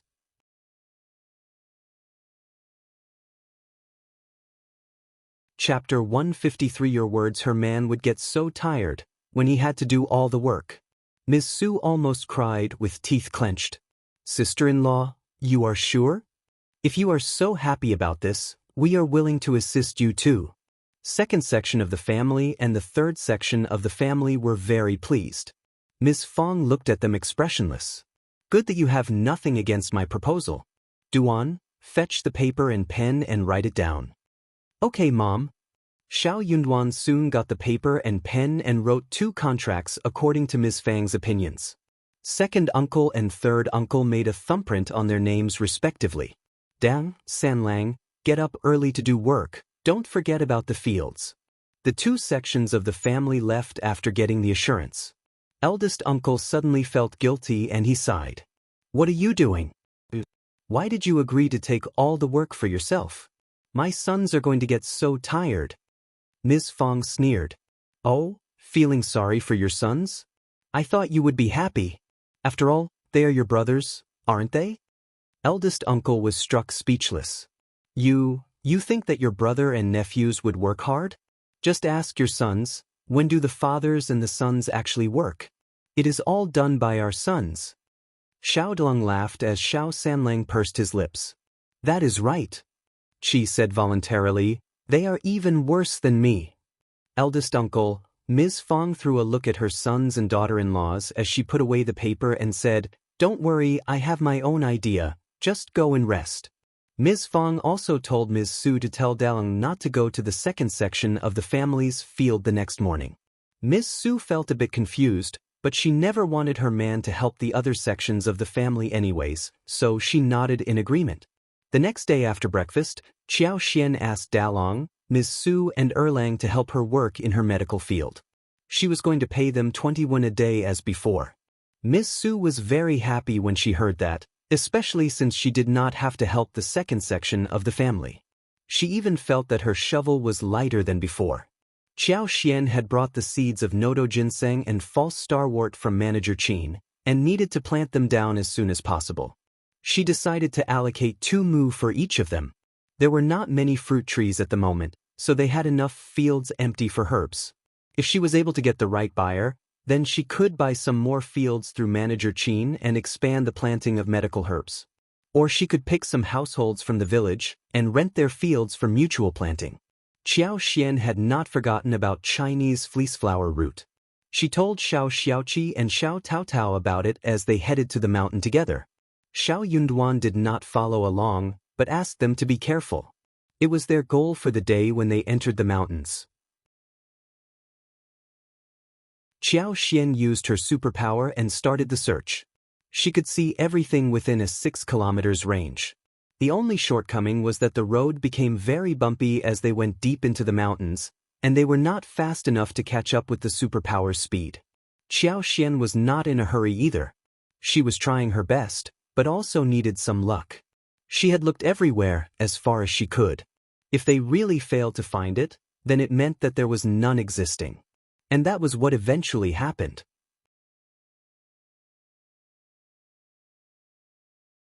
Chapter 154. Second and third section of the family, but they found a lot of delicious wild mushrooms, fresh bamboo shoots, and bitter bracken.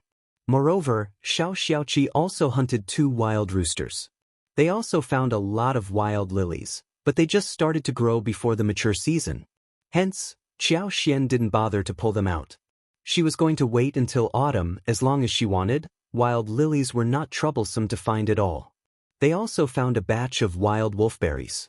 She was very interested in wolfberries, so she asked the brother and sister to take some tender wolfberries seedlings back home. They broke off a bunch of older branches, cut off the leaves and branches. She planned to take them back and place them around the flower field. In the future, they would often have fresh and tender wolfberry sprouts to eat. Wolfberry sprouts were delicious in soups, stir-frying meat, scrambled eggs, salads, and steamed dishes. Also, sprouts would turn into wolfberries as well. Wolfberries could be used to make tea and soup. They also passed a waterhole which was flowing smoothly. There was a long creek running through the mountains, and there were a lot of fish in the pools and ravines. Especially in the water pool, big fish which were longer than a foot could be seen swimming lazily in it. Xiao Xiaoqi and Xiao Taotao could not help but drool over the fish which they had tasted before. But for the distance away from home, they would have taken 2 of them home. Qiao Xian was quite motivated as well. She said to them, "Don't worry, when we are free in winters, we can ask everyone in the family to fetch the fish together. We can even make smoked fish when the days turn colder. The fish is so big that it is the best material for making smoked fish." Smoked meat would always be made in farmers' families every year, and some frugal families would eat smoked meat for half a year. Xiao Xiaoqi and Xiao Taotao were very happy hearing what Qiao Xian said. Smoked fish. That sounds amazing. I will bear this place in mind, and we can come back in winters. Qiao Xian smiled. Then, we can hunt some more roosters and rabbits to turn them into smoked meat, but they have to be big and fleshy, otherwise there would only be a skeleton left. By that time, she could even find some wild boars and goats. Xiao Xiaoqi and Xiao Taotao were even more pleased. It was getting late, so the 3 of them decided to head home. Back home, Ms. Fang put the wild bracken into boiling water and blanched it over a fire, then tore it in half and soaked it in clean water. Brackens had a bitter taste and needed to stay in water overnight. But the bitterness also tasted good, like bitter melons, which was a delicious dish for people. The bitter brackens tasted even better than bitter melons. They ate up the 2 roosters and the whole family finished it all. They deep-fried the meat in the oil and it could never turn out bad. They left nothing for the 2nd section of the family and the 3rd section of the family. Ms. Qiao heard some gossip from Ms. Fang. Second uncle and Ms. Niu must have been thinking that everything was sorted, so they started to show the intimidating behavior yet again. They came to the door in anger. They wondered why Xiao Dalong and the others did not go over to help them with the fields. But Ms. Fang drove them away coldly. "What are you in a hurry for? I will take responsibility if something goes wrong. We have drawn contracts, right? What are you afraid of?" Second uncle and Ms. Niu got really angry, but they could not do anything when they heard what Ms. Fang said.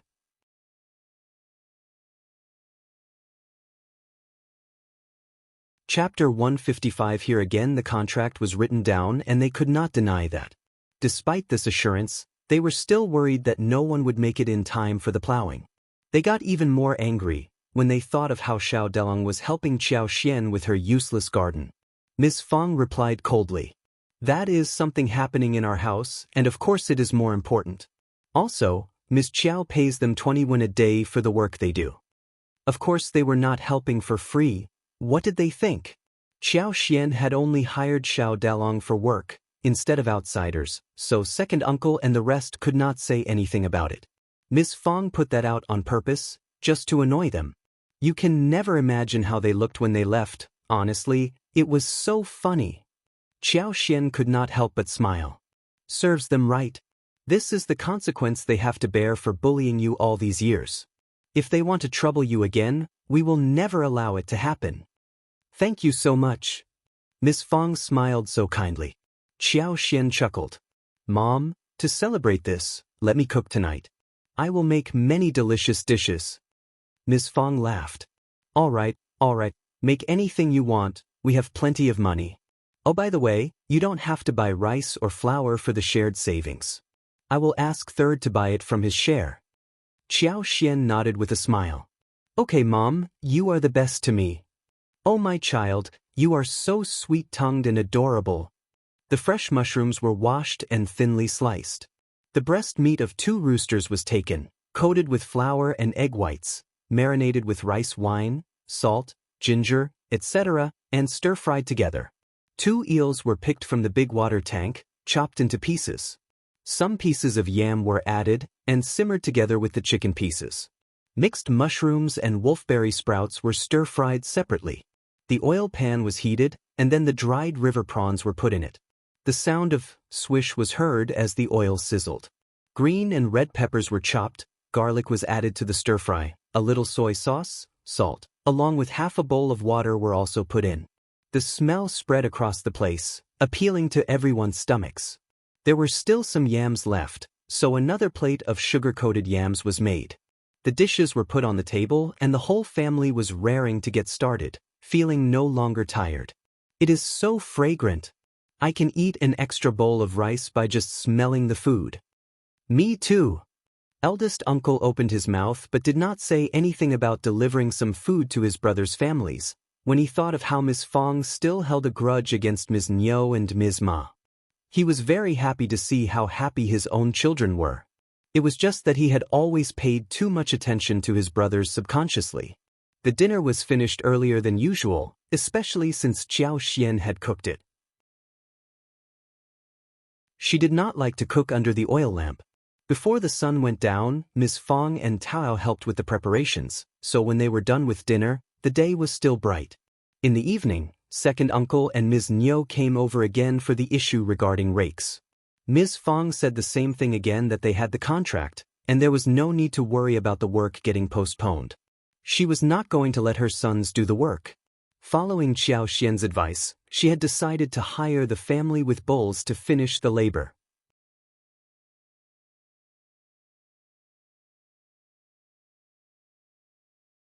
Chapter 156. More angry. Although the price rose up to 18 when for one move for the rake work, she was not worried about spending the money. Anyways, she was not going to tell them about it at the moment. She was going to make them anxious for a couple of more days. As for the labors written on the paper, she was going to save them for later use. Miss Fang answered the second section so decisively that eldest uncle could not say anything about that. He turned to second uncle and responded, "You can go home now, don't worry, spring plow is so important that it won't be delayed at any cost." Miss Fang understood that her husband was implicitly reminding her of this issue as well. So she sneered. Ms. Niu's eyes rolled as she smiled. "You are right, eldest brother, but it is always better to be early than late, right? We are really worried about this. What about letting Dalang come to my field tomorrow, and if fifth niece-in-law has some work to do in her yard, I can ask my sons to take it over. Ms. Zhang and I can help too." She was thinking that they could get paid for the work, at least 21 a day. The work was taking place right in front of their home, and it would be effortless to do the work and get paid. It sounded like a great plan. Ms. Fang sneered. "Second sister-in-law, you think you are very smart, don't you?" Xiao smiled. "Elder brother and elder sister-in-law are doing great work and I don't want to replace them. If second brother is so free, why not go down to the field to finish the pending work himself? Second aunt-in-law, if you don't trust my mom, you don't have to wait for us." "That won't work, we have a contract, you can't deny that." Ms. Niu waved her hands hesitantly. Miss Fang threw a sarcastic look at her husband. In this case, just go home and wait. Could her husband see the truth? They would rather wait for others than go to the field to do their own work. They wanted her sons to take over the tough task. If they really treated the first section as a family, why did they keep mentioning the contract? They were waiting for her sons to do the labor work. They were even trying to steal her sons' easy jobs. Eldest uncle was suffocating under her gaze and did not dare to meet his wife's eyes. But Ms. Niu did not want to give up. "How about you hire 2 more people and get the work done as soon as possible?" Xiao replied.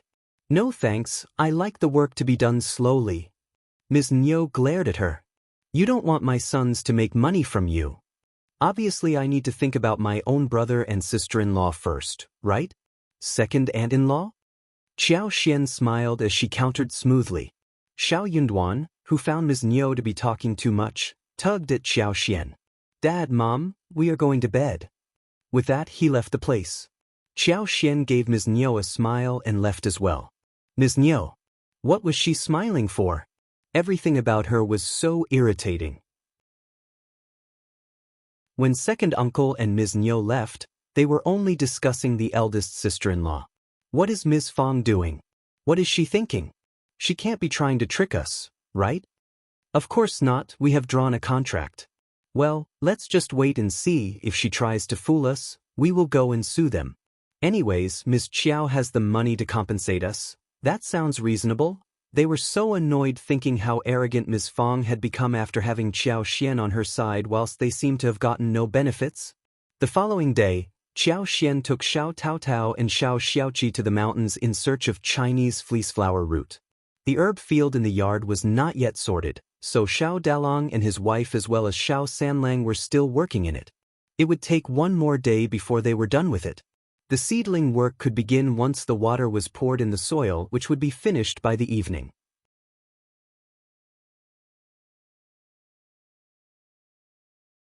Chapter 157. Finally hearing that their fifth sister-in-law was also working hard to make money, the three of them were very devoted and careful. Xiao Dalong and Xiao Sanlang were relatively innocent-minded. What they needed was to level the field well so they could face their fifth sister-in-law truthfully, especially since she was always very nice to them. But Ms. Su had her own ideas. She decided to learn how to plant the valuable herbs so she could try to do it on her own for her family and earn some extra money for herself, which would make her very happy. Qiao Xian and her team still did not find the Chinese fleeceflower root over 500 years old. They found one that was over 100 years old, but it was not enough for her purpose. They found some mushrooms and other mountainous stuff, which they took home. It was in the middle of May, and the mushrooms were barely seen. They were usually available around autumn. High on the cliff, Qiao Xian saw lithophytic orchids, which were quite valuable, but she said nothing about them. They were at a very high and dangerous place, and she did not want Qi to take the risk. Also, she herself could not reach there either. They found 3 more Ganoderma lucidum, one of which was noticed by Xiao Tao. They picked them carefully and put them away. Qiao Xian did not put them into space. She found the other 2, and with the help of her superpower, she delivered them into her space without being noticed. The space was not as greedy as before, and did not steal anything from her. Gastrodia, polygonatum and other medicinal materials were also found. But they were relatively fragmented, and the pharmacies may not accept them. Hence, they gave them up to avoid wasting time. They even saw a herd of over 20 to 30 wild goats walking by, eating grass, which made Xiao Xiaoqi drool. But the flock was very far away, and they did not have time to capture them, otherwise he would have been able to hunt and take one home. The flesh of wild goats was tender and tight. What a pity!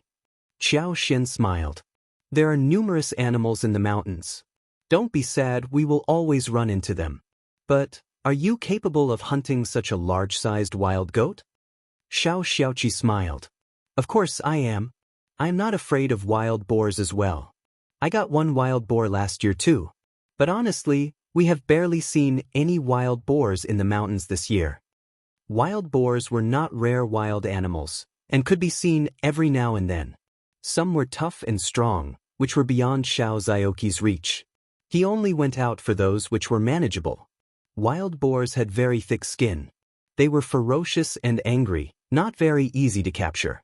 Qiao Xian would not tell him that there were many wild boars around, and that she had actively tried to avoid running into them. She just smiled and said, "It is good that we haven't run into wild boars. They are so scary. You need to avoid them too in case you come across them. You don't have to hunt them down, your safety is more important." Xiao Xiaoqi felt warm in his heart and nodded. "Yes, I will be careful." The following day, they finally found 2 Chinese fleeceflower roots that were growing together. Qiao Xian could tell that one of them was more than 500 years old whilst the other was around 400 years old. Overjoyed, Qiao Xian led Xiao Xiaoqi and Xiao Tao to dig them out. The 2 Chinese fleeceflower roots were entangled with vines, so they cleared away a large side of the vines and the land around them before digging them out carefully. It took them over 2 hours to get the 2 Chinese fleeceflower roots out. The plants were old but not very heavy. Both of them were around 2.5 kilograms, but did not resemble the figure of human beings.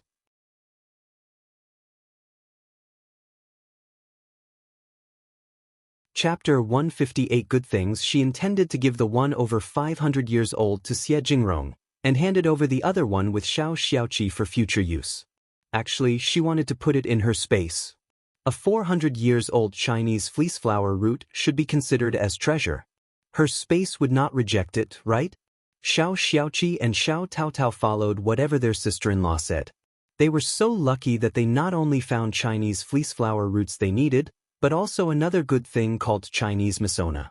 Chinese Masona belonged to the family of grass, but could grow very high, sometimes as tall as an adult. The twigs were tender, and the leaves were oval-shaped, bigger than a thumb.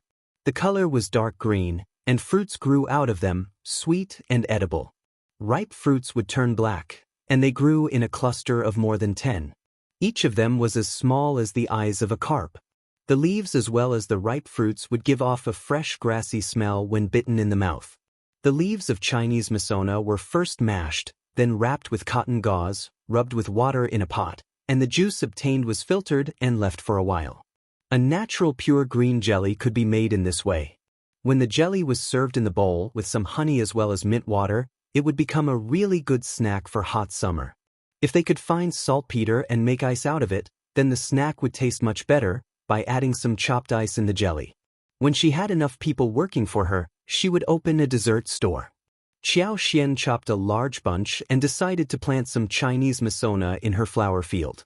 She could even make jelly as a snack whenever she had time. She thought of another thing that could be used to make jelly, namely the creeping figure. The creeping fig was a far better option to make jelly than Chinese Masona.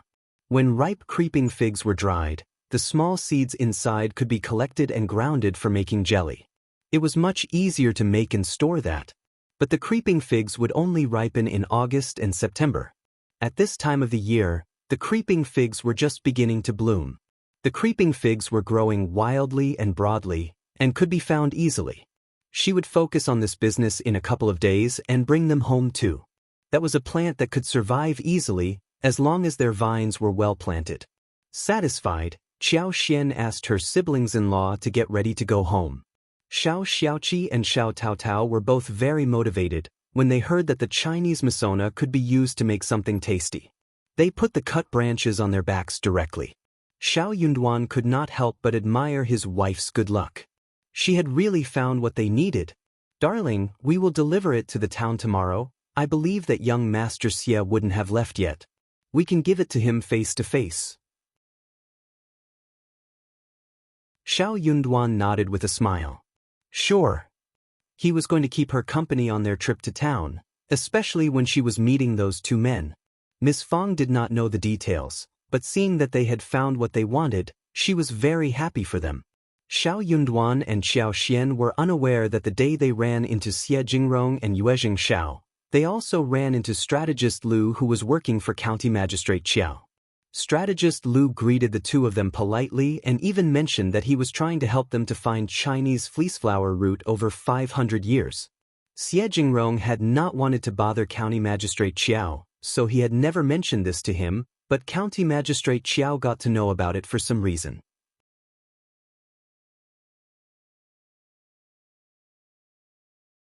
Chapter 159. Tricky Xie Jingrong, who had been thinking that one more helper might work better, expressed his gratitude politely but refused his help.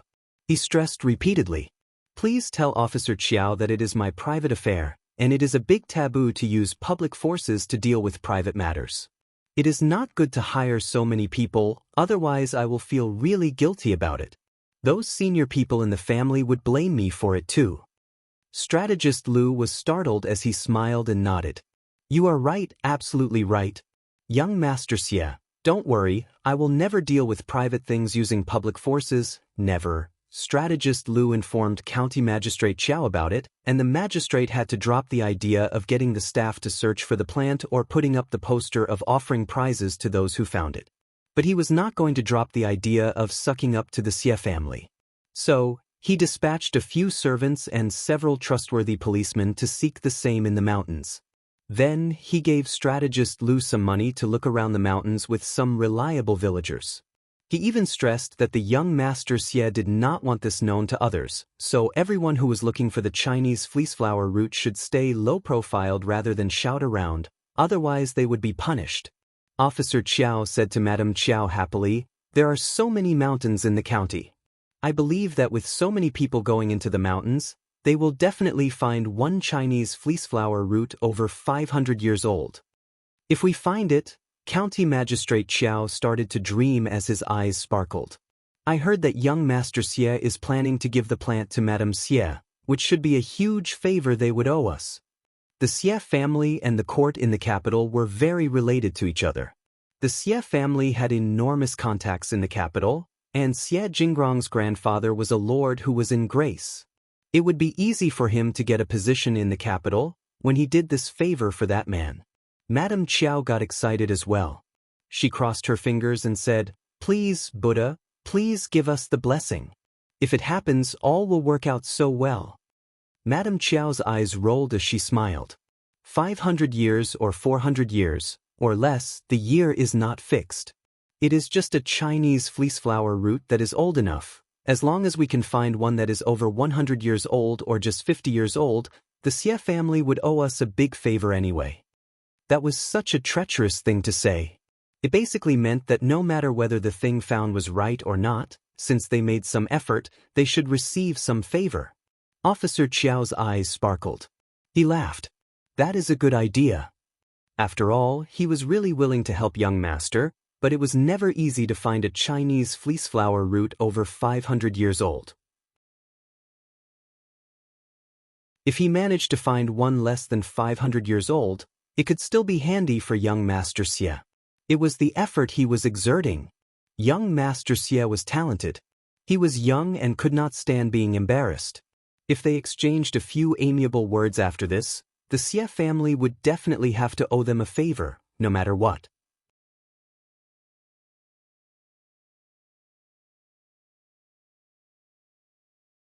Chapter 160 Favored Madam. Whenever it was festival time, they could just give some presents to the Xie family, and that was how they would be able to actually shorten the distance between them two. The bigger Officer Qiao dreamed, the more he liked his wife. "You are such a smart helper." Madame Qiao smiled proudly. "We are one family and are bound together. Your honor will be my honor, so I have to pay attention to your affairs." "You are so good, huh?" Officer Qiao laughed loudly. Early in the morning, Qiao Xian spread the seeds of some plants with Ms. Su and Xiao Taotao, before heading to the town with Xiao Yunduan. In order to show enough importance to the matter, Qiao Xian found an appropriate-sized box from her useless dowry and put the 500-years-old Chinese fleeceflower root inside it. Yuezheng Xiao had told them about their lodge when they bid farewell to each other the last time, so Xiao Yunduan and Qiao Xian headed directly to the hotel once they reached the town. Yuezheng Xiao and Xie Jingrong had been resting at the hotel due to the strenuous mountain climbing a couple of days ago. Hearing about their visit, Yuezheng Xiao smiled and asked his servant to invite the couple in. Xiao Yunduan and Qiao Xian were here to deliver the Chinese fleeceflower root. Xie Jingrong was overjoyed and also surprised. He thanked them again and again after seeing the large-sized, fresh-smelling plant, and headed to Mingrantang along with them for Manager Qin to identify the age of the plant. Manager Qin was dumbfounded as well. He had never expected that they really could find the Chinese fleeceflower root. He had dispatched many people from the pharmacy and entrusted experienced hunters and farmers to go into the mountains, yet everyone failed to find anything. These two were just so lucky. Manager Qin exclaimed in joy when he saw the size. "I have seen many Chinese fleeceflower roots. This size should definitely be over 300 years old." Xie Jingrong looked very happy. 300 years old would be okay, if 500 years old one could not be found. Xiao Xian smiled and said calmly, "Manager Qin, look carefully again." "Okay." Manager Qin nodded and started to observe the roots and stems carefully, trying to distinguish every single detail. They had no other devices to test the age, and the manager had to discern it with only his eyes. Over the years, he had become very good at distinguishing the plant's age. 15 minutes later, Manager Qin nodded with a flushed face. "All right, this Chinese fleeceflower root is definitely over 500 years old, no doubt." "Really? Let me take a look at it." Yuezheng Xiao and Xie Jingrong spoke up simultaneously. One of them thanked Xiao Yunduan and Qiao Xian out of politeness, whilst the other looked at the Chinese fleeceflower root curiously, as if hoping that it would bloom. That was a Chinese fleeceflower root over 500 years old. It was such a rare thing. The entire group was happy after they left Mingrantang. Xie Jingrong invited the couple to have a drink at the tea house, whilst his servant had run back to the hotel to fetch the gift. Soon the servant came over. Xie Jingrong opened the brocade box, and there was a jade lying in an apricot-colored brocade. It looked so white and pure, showcasing some bright circles around it. It was definitely not cheap. Xie Jingrong smiled. Thank you so much, young Master Xiao and Mrs. Xiao. If you ever need my help, please bring this jade to the Xie family, and I will do all I can to give you a hand.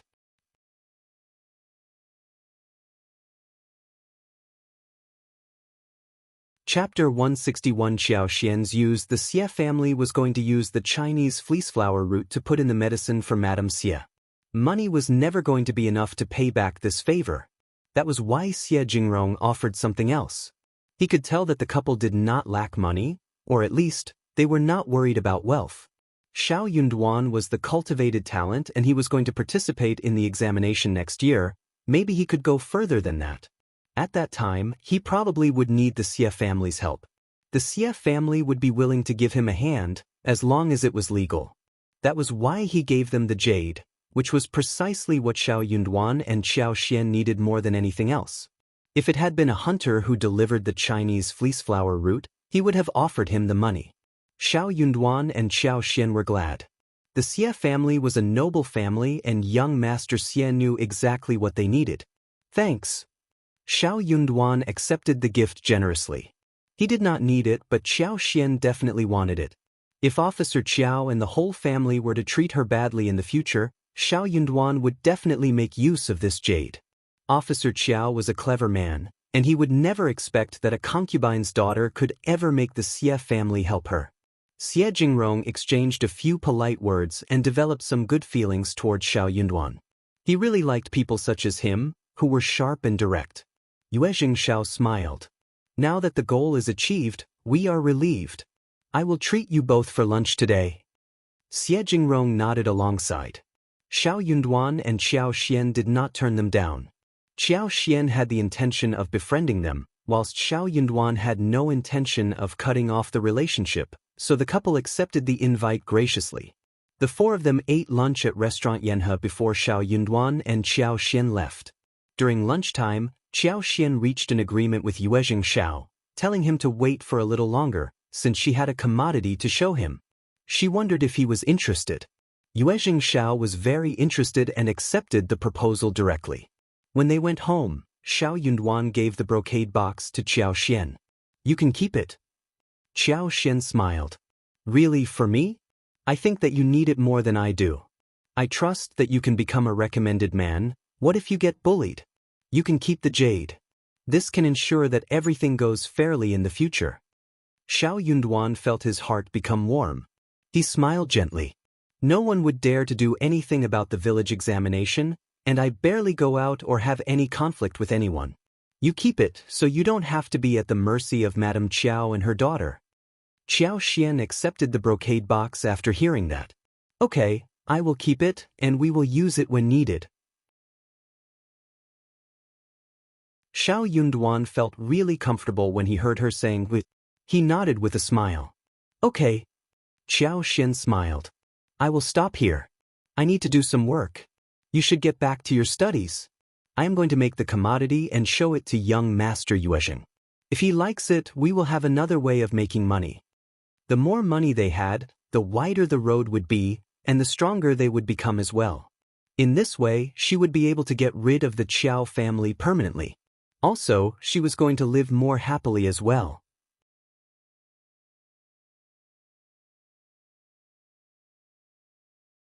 Chapter 162. Lipsticks. Xiao Yunduan smiled. Okay, go ahead. He had no idea what other strange thing she was going to work upon. Xiao Yunduan was confused. Exactly how many strange books had she read? Xiao Xian was about to say something when she ended up smiling. Then I will be off now. Saying so, she ran away. She had no time to waste. There was only half a day left. Xiao Xian asked Xiao Taotao to give her a hand. Xiao Xiaoqi joined them too, when he saw them in a frenzy.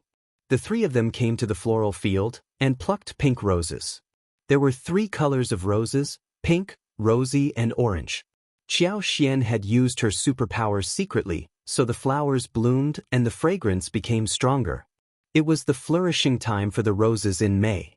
Qiao Xian had tried to keep control of the growth, yet she could not control nature's vitality too much. Moreover, she needed to get down to making lipsticks as soon as possible. If she used her superpower, the roses would keep blooming until the end of June. Apart from these, there were China roses which bloomed throughout the year. Soon, they would also witness pomegranate flowers. Those were enough for her to make lipsticks. It was very easy to pick flowers, and the brother and sister soon had a basket filled with flowers. They poured the flowers into the basket next to Qiao Xian before going back to pick some more. Qiao Xian grabbed all the petals and put them into another basket. Then she put the petals into jars one handful after another, grinding them. The juice was extracted, filtered and mixed with the beeswax in a jar, whilst some almond powder bought from the pharmacy as well as some seed oil which had been laced with her superpower was put inside. She stirred it smoothly. Then she poured the liquid into a mold and smoothed away the top. After that, she carefully put the whole thing into the lipstick tube and zipped up the opening. With that, one lipstick was done. Qiao Xian had the itch of using that lipstick immediately. It looked smooth and bright, fresh and tender, giving out the fragrance of roses. Perfect. It took almost 2 hours before the whole thing was done. It was evening when the first batch was finished. In the end, they had 12 tubes of lipsticks. They all had the same color, a beautiful deep pink shade. She was going to fetch red roses and deep red-colored China roses as well as orange-color roses for another batch respectively. With that, all the samples would be done. She was going to mix the color so different shades of lipsticks could be made. And she could even make use of different kinds of mountain flowers, wild flowers growing in different seasons for all kinds of lipsticks. Xiao Xiaoqi and Xiao Taotao were confused when they saw the strange thing that their adorable fifth sister-in-law had made. Fifth sister-in-law, what is it? Is it for fun? Xiao Xiaoqi asked after some time. It was not food, apparently, but was it a toy? How could it be a toy? Xiao Xiaoqi really could not fathom what it was. Xiao Taotao blinked in confusion as well. Qiao Xian smiled. That is called lipstick. Same as a blusher but for lips. Xiao Xiaoqi was still confused, but Xiao Taotao's eyes brightened. She finally realized what it was. Fifth sister-in-law, is it for lips? It looks so good, beautiful and convenient. Xiao Taotao cheered excitedly.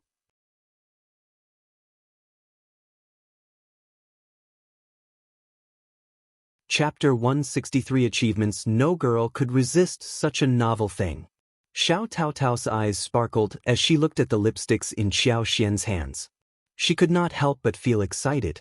Her eyes were conveying only one thing. She really wanted to try it.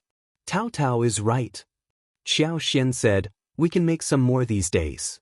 Taotao, I will give you one of each color, as well as 41 a day for all your hard work. Thank you, fifth sister-in-law. I don't need a salary, these lipsticks will be enough for me. She had hoped to get only one, because she knew that lipstick would be expensive and it would be sold for money. But she did not dare to say a thing. She would like one in each color, because the lipsticks looked really beautiful. You are working for me, so you should be given a salary. My sister-in-law should be dressed pretty and wear beautiful makeup. Qiao Xian laughed. Xiao Taotao flushed out of shame. You are laughing at me. No, I am not. You are very beautiful and the lipstick will make you look even more so. The two girls were talking happily among themselves, but Xiao Xiaoqi was still confused. After a long while, he found himself remarking.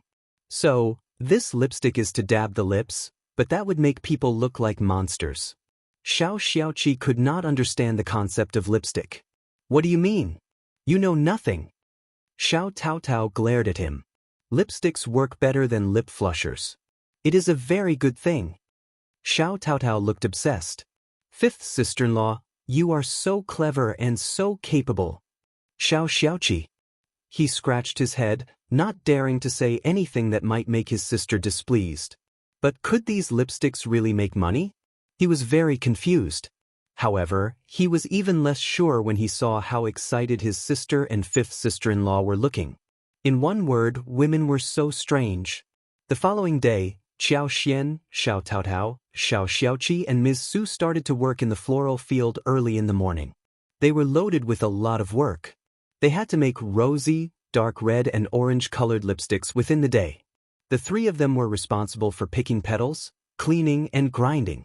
Xiao Taotao was a fast learner, so Qiao Xian even let her filter the juice, whilst Qiao Xian was engaged in other processes. Qiao Xian was thinking about buying some more things when she had more money, since grinding petals was a very difficult task. She wanted to get 3 jade-like small grinders to grind the petals, which should be easier than grinding by hand. They needed to improvise other tools as well. At the end of the day, everything was coming together nicely. They not only had lipsticks, but Xiao Xian even made 2 lip balms with mint and gardenia flavor. It was a cream with light green and yellow color, very good for moisturizing the lips. Xiao Taotao loved all of them. Her eyes were sparkling when she saw the lipsticks. Ms. Zu's eyes were sparkling too, but she was trying to press down the eagerness. She could not afford to use such a thing, and would feel embarrassed if she applied it. She could ask the 5th sister-in-law for 1 lipstick and put it on in her room. The lip balm was also enticing, which should be good to put on since it was transparent. Qiao Xian was quite generous. She gave each of them 1 lipstick of every kind. Xiao Taotao cheerfully accepted them with gratitude.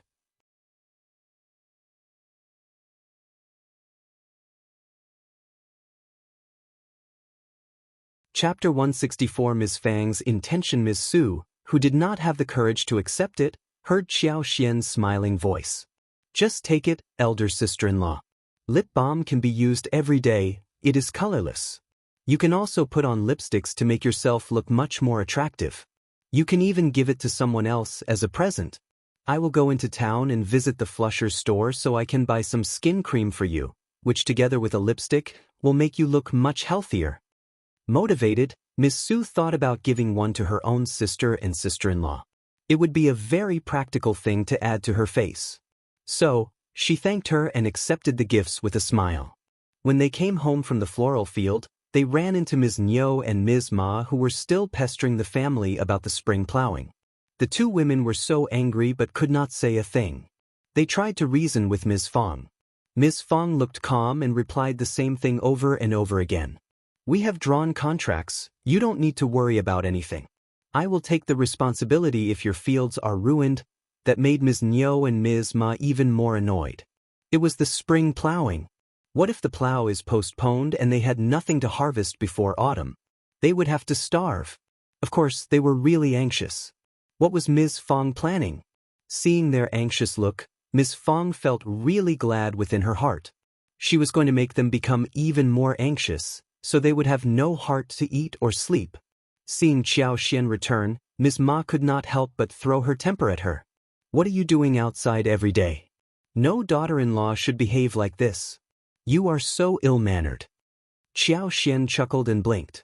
3rd aunt-in-law, my mother-in-law approves of my idling outside. She loves me. Ms. Fang sneered and snorted. Yes, I love to see my daughters-in-law having fun and they can do whatever they want. I am quite satisfied with them. They are so kind and well-behaved. Ms. Ma was so irritated that she was speechless. Ms. Fang was being so arrogant because she had a good daughter-in-law. Well, it seemed that a rich, good daughter-in-law could make people arrogant. That made her feel even worse. Without the intention of speaking with them anymore, Ms. Fang said impatiently, You can go home now.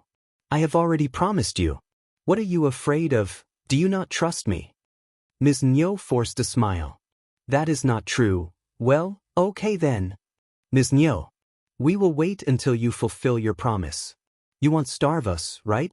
Otherwise, we will have to come to your home to eat. Ms. Fang laughed. Are you still asking again when you know about this already? Ms. Niu. Ms. Fang added. But you are wrong. I have only taken responsibility for your rakes, not anything else. Don't come to me no matter whether you have food to eat. You can't keep taking advantage of us all the time. Ms. Niu was stuck in words. When the 2 women left, Qiao Xian told Ms. Fang about lipsticks. Ms. Fang did not have much knowledge of it except that it did look exquisite and made her speak highly of it. It is going to sell well, right? Xiao Xian nodded. Definitely. Cheerfully, Ms. Fang said, Okay, only you are able to come up with an idea like this. Keep the money well and don't tell anyone. Of course, Mom. Ms. Fang smiled and stressed that to Ms. Su, who promised her as well. She was not going to counter her mother-in-law.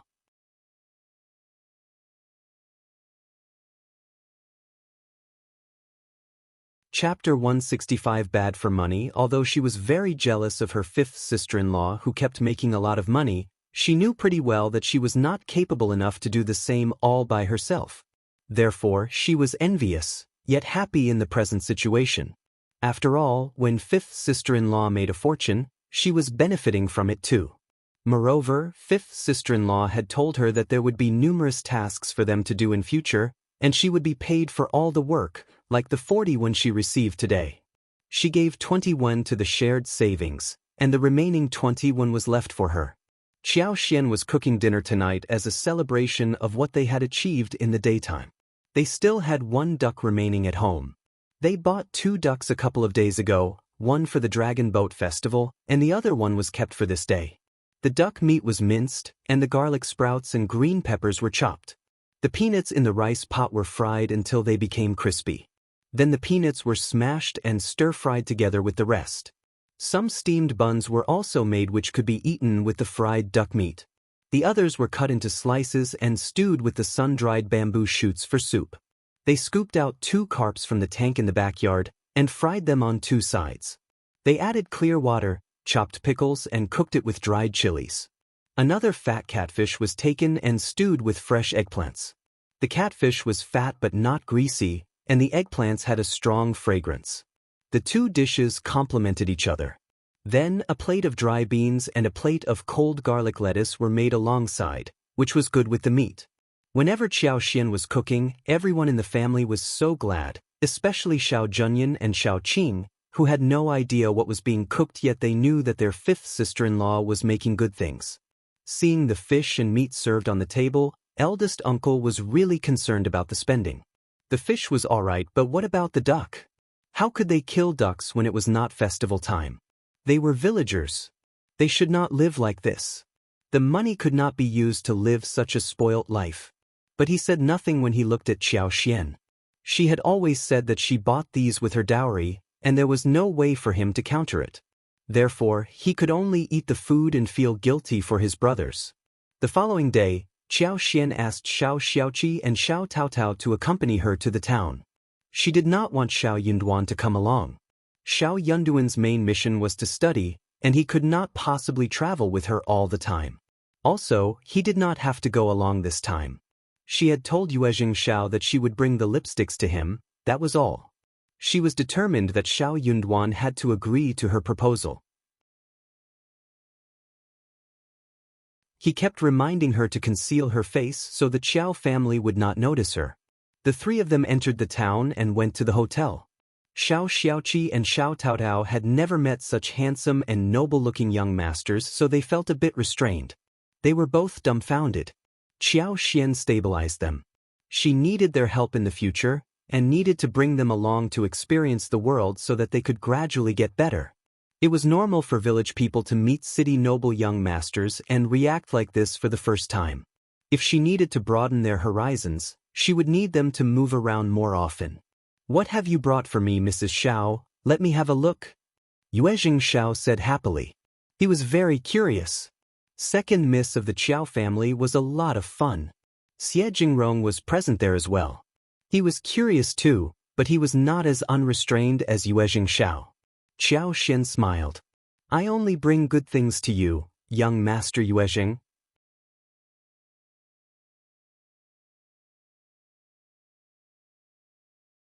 Chapter 166 Yuezheng Xiao's appearance. She opened a long, rectangular box.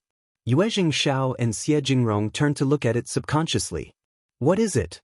It was a white porcelain tube depicting various flower patterns in the size and length of a finger. What was this? Yuezheng Xiao was a well-informed person, but he was very confused at the moment. Xie Jingrong blinked and was confused too. Qiao Xian smiled and took out one lipstick. She removed the lid and twisted the tube. A rose-colored, creamy-looking stick came out of the tube gradually. The top of the cream was smooth and gentle, looking very beautiful. What is this? Something I made, I call it lipstick. Qiao Xian smiled and explained. Something like a lip flusher, but much more handy. Come here. Qiao Xian summoned Xiaoqi, who came to her with a nod. She had a husband and Tao Tao was also a maiden, so she could not possibly show her hand generously to other men. It would make her look less virtuous. So, she had to do that work. Qiao Xian pulled Xiao Zioqi's hand. She told him to make a fist and pasted it over the back of his hand. A touch of shining rose color could be seen. Look at this, young Master Yuezheng, isn't it convenient? I have other various colors apart from this. Also, don't worry, all the materials used in this are safe. They can be put on without any concern. This is so wonderful. It is great. Yuezheng Xiao was born in a business family which did not deal with cosmetics, but he could tell that the goods in front of him were going to be really popular. His eyes sparkled and he got excited. He could imagine that once this thing called lipstick was put out in the market in the city, it would draw the attention of many noble ladies, madams and girls. This looked much better than lip flushers. No one would want to use lip flushers when they had a tube of this. Yuezheng Xiao was a straightforward person, so he said to Qiao Xian, Mrs. Xiao, I will take all of your lipsticks. Give me as many as you have currently. We can also sign a contract where I want you to supply your lipsticks just to me. Don't worry, I will give you the best price. You will not be tricked, I promise. Qiao Xian had been thinking that he would be interested in lipsticks, but she had not expected that the deal would be signed so smoothly. But this was exactly what she was looking for. Qiao Xian had been thinking about the buyer after she decided to make lipsticks. She was not going to expose herself, for sure. It wasn't easy to find a buyer, because that person had to exceed her father's position. The person also needed to be straightforward, honest, and open-minded about using all kinds of channels. Yuezheng Xiao's appearance solved her problem. First of all, this man did not think highly of her father, which was what pleased her a lot. Moreover, Qiao Xian more or less understood his personality. For example, he never looked down at her or Xiao Yunduan, and treated them equally and politely. Also, on the day when they were seeking shelter from the farmer's family, he even accepted the ginger soup from that farmer's wife politely and expressed his gratitude to her. Not every rich man would be as well-mannered as him. Since he did not need to pretend to be this polite, it showed that his behavior was real. Then, it came to Chinese fleeceflower root. A Chinese fleeceflower root over 500 years old was so rare that he only spoke highly of it, rather than showing any greed.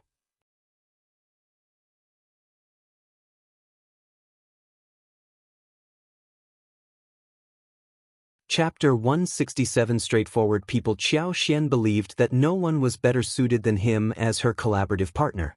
Since he was being straightforward, Qiao Xian was going to be the same too. She said with a smile, Okay. I don't have sales channels, and I want to work with young Master Yuezheng as well.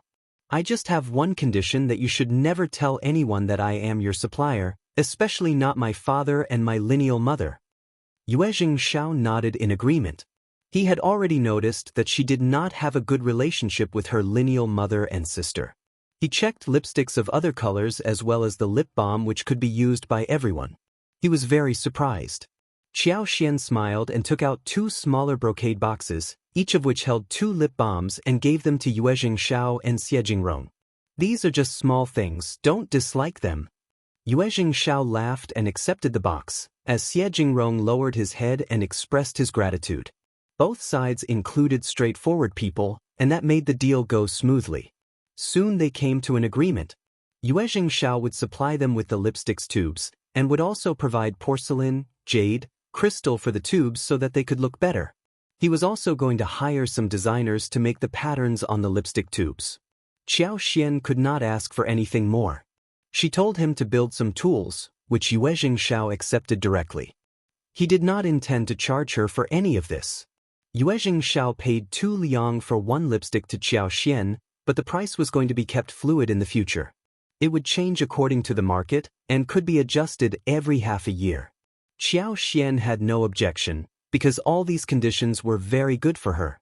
Qiao Xian expressed her gratitude for the pricing of 2 liang per lipstick. Lipsticks were handy compared to the lip blushers, but they were not very precious. They were just novel items. Therefore, the pricing had to be reasonable. Also, Qiao Xian did not spend much on making these lipsticks. She used her own flowers and beeswax. The labor fee was the biggest expense, but 2 liang for one lipstick was already well enough in her budget. Yuezheng Xiao would sell each lipstick for 4 or 5 liang. Moreover, he would raise the price of the lipsticks when they were sold in the capital or flourishing cities in the south. But he also needed to make an account of the cost he was going to spend on the process. At the moment, this was the most suitable way for Qiao Xian to earn money. Since the deal had been made, they signed the contract directly and came to an agreement regarding the delivery time of the first batch of goods. Qiao Xian had 50 lipsticks and lip balms in 4 colors this time. She gave them all to Yuezheng Xiao as gifts. She was giving them full-heartedly for the purpose of marketing. These things were expensive for others, but for her, she had not really spent any money on them. It was a good way for her to obtain the favor of Yuezheng Xiao and the Yuezheng family. She intended to have a long-lasting business with the Yuezheng family, since he had a huge supply channel. Yuezheng Xiao and Xie Jingrong were startled by her generosity. These boxes were worth 100 liang. Even in the noble family, 100 liang was not a small figure, and noble young masters with a relatively ordinary position in the family would only have 10 or 20 liang every month. For farmers, 100 liang was not a small figure. Qiao Xian gave it out just like that? They could see that she was not being polite on the surface. Yuezheng Xiao could not help but admire the generosity of this lady. He felt lucky inside his heart, and whispered to himself that Mrs. Xiao was a good business partner that one would not find so easily.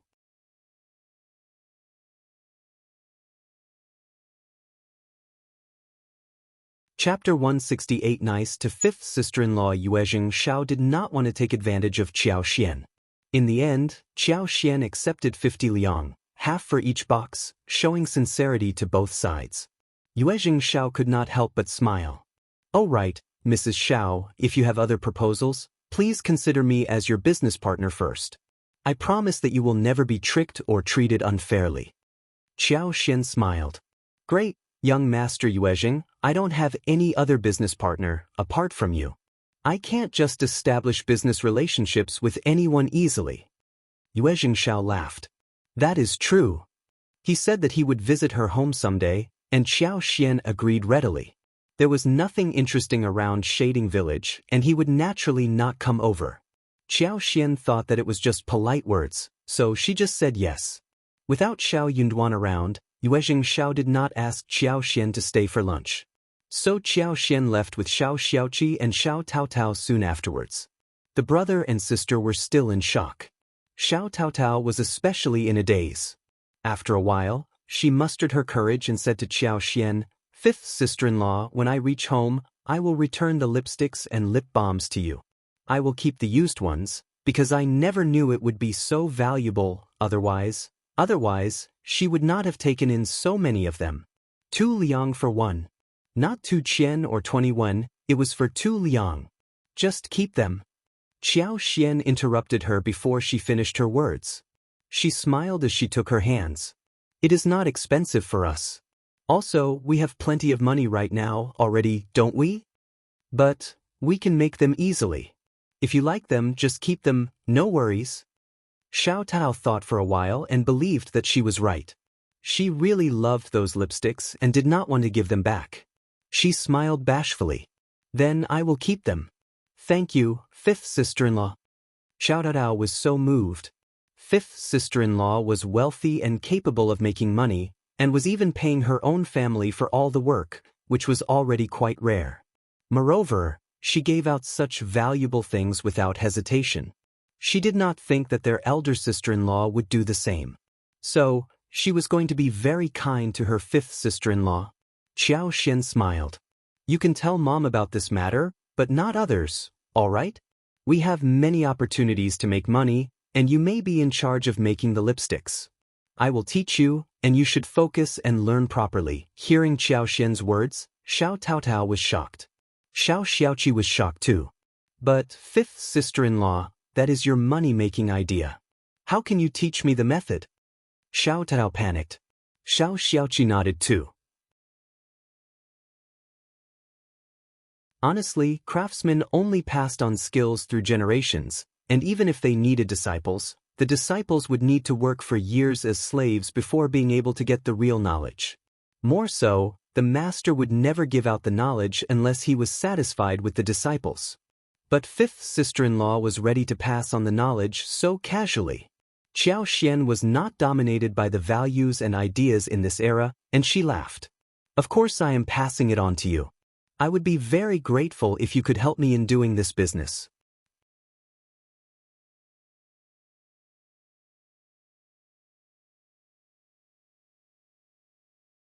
Chapter 169 County Magistrate Qiao shocked. The brother and sister were shocked.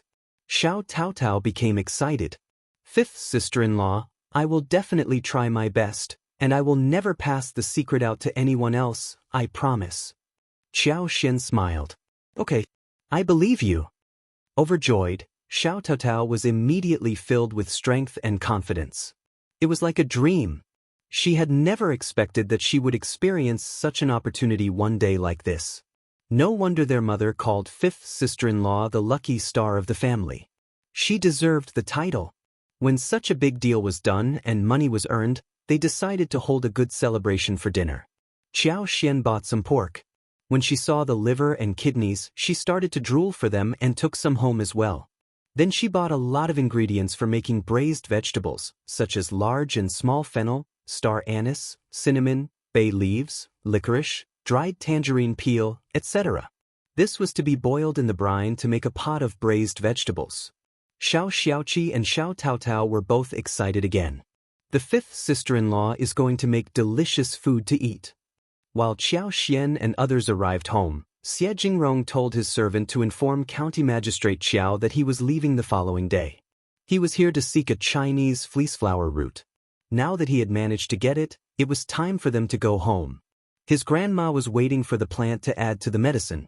County Magistrate Qiao had received him well before. Out of politeness, he should inform the official about his departure. Yuezheng Xiao decided to hurry home too. He needed to start the business of lipsticks. He intended to make it a part of his private business. He did not intend to share it with his family. His family was not at peace. When County Magistrate Qiao heard the message, he was shocked. He was leaving already? He and strategist Lu had a discussion about who came to the hostel for a visit. Strategist Lu asked implicitly why Yuezheng was leaving so suddenly. Wasn't he here to find a 500-years-old Chinese fleeceflower root? Yuezheng decided not to conceal the truth. He smiled. I am lucky to have found the requisite plant, so it is time for me to go home. Strategist Lu was shocked. You are indeed lucky. But where did you get the Chinese fleeceflower root? I mean, there are many tricky farmers here in the mountains, and I am worried that you may have been tricked. Our old master is the officer here, and if he can help you check it out, maybe its authenticity could be checked. What do you think, young Master Xie? Strategist Lu was indeed a loyal servant of Officer Qiao. He was very devoted and always tried his best to help his master. He could even find an opportunity to help his officer on such an occasion. But he didn't stop to consider that Yuezheng, the lineal eldest grandchild of the Xie family, was well educated despite the fact that he had never taken the imperial examination. A strategist like him could never trick a talent like him. If he was so stupid, how could the Xie family have allowed him to go out alone? The Xie family would be worried about the trouble that might be brought about. Yuezheng had seen through strategist Lu's plan. Officer Qiao was trying to make the Xie family owe him a favor. How shameless that man was. How could Second Miss have a father like him? No thanks. Yuezheng replied briefly. He did not even want to speak another word with strategist Lu and asked his servant to see him off.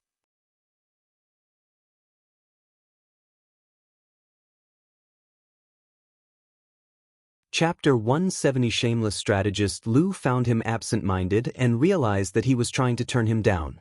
He did not dare to make a scene in front of him. He pretended to put on a smile and left. He hurried back to the governmental office and passed on the message to Officer Qiao. Officer Qiao was disappointed and also a little anxious.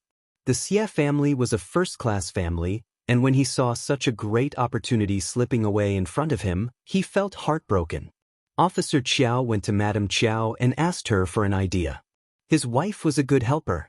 She has come up with many good ideas during these years. He was so anxious that he went to ask her what opinion she had. Madame Qiao found it a waste too. Young Master Xie is so lucky. How can he get a Chinese fleeceflower root over 500 years old so fast? Which unruly man got it for him? He should have passed the message to you first when he found a great thing like this. We must find out who that person is and punish him. Also, young Master Xie got that precious thing here in the county, and you are the officer, he should thank you too. Madame Qiao sounded so shameless when she said this. Officer Qiao was the officer of the county, but he was not a man with endowment. Why must he examine everything that was discovered out of the land? But an ambitious man like him did not find anything wrong about it. He agreed with his wife totally. What can we do? Madame Qiao thought for a while and said, Old master, don't we have a Chinese fleeceflower root under 100 years old? We can give it to young Master Xie tomorrow when they leave. It could be given as a farewell gift we are presenting, correct? They did obtain a Chinese fleeceflower root, which was huge. So he asked someone to confirm the age, which was between 50 to 100 years old. Officer Qiao kept the plant and decided to have this delivered, if he truly could not find the right one. Madame Qiao's words motivated him. Yes, they could just give a present no matter what. Young Master Xie would be forced to treat it as a favor. If that young man asked for confirmation from others, he could just get someone to tell him that it was over 200 years old, which was precious enough. Young Master Xie would owe him big when he had such a precious thing delivered to him. He would definitely accept the present when he presented it the next day. Young Master Xie would have no time to turn it down. Officer Qiao found this idea to have merit. He greeted his wife and said, This is good. My darling, you have come up with such a great idea. Madame Qiao was proud too. Women should treat their husbands well. I am doing this for you, old master. You are the supporter of the family. She took this opportunity and begged for mercy on behalf of Qiao Wei. Wei is simply spoiled. She was annoyed with Xian, otherwise she would not have done that. Now she has admitted her mistake. Please, don't ground her for any longer.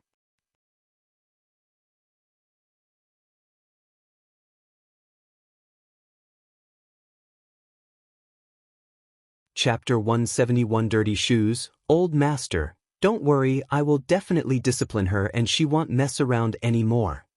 Officer Qiao could not help but frown when he heard about Qiao Xian. He said disdainfully, The second miss is so useless. She won't achieve anything in her life. I can just give her up, but Wei is different. She is going to marry someone good in the capital, and she has to learn to behave well. Otherwise she will cause a lot of trouble in the capital. You have to learn how to rectify her temper properly. Hearing what he said, Madame Qiao was feeling both glad and proud. She had been making plans for years, and Qiao Xian was now nothing in her husband's eyes. Well, that bitch was really nothing. She was not even good enough to hold Wei's shoes. Old master is right. I have not been cautious enough.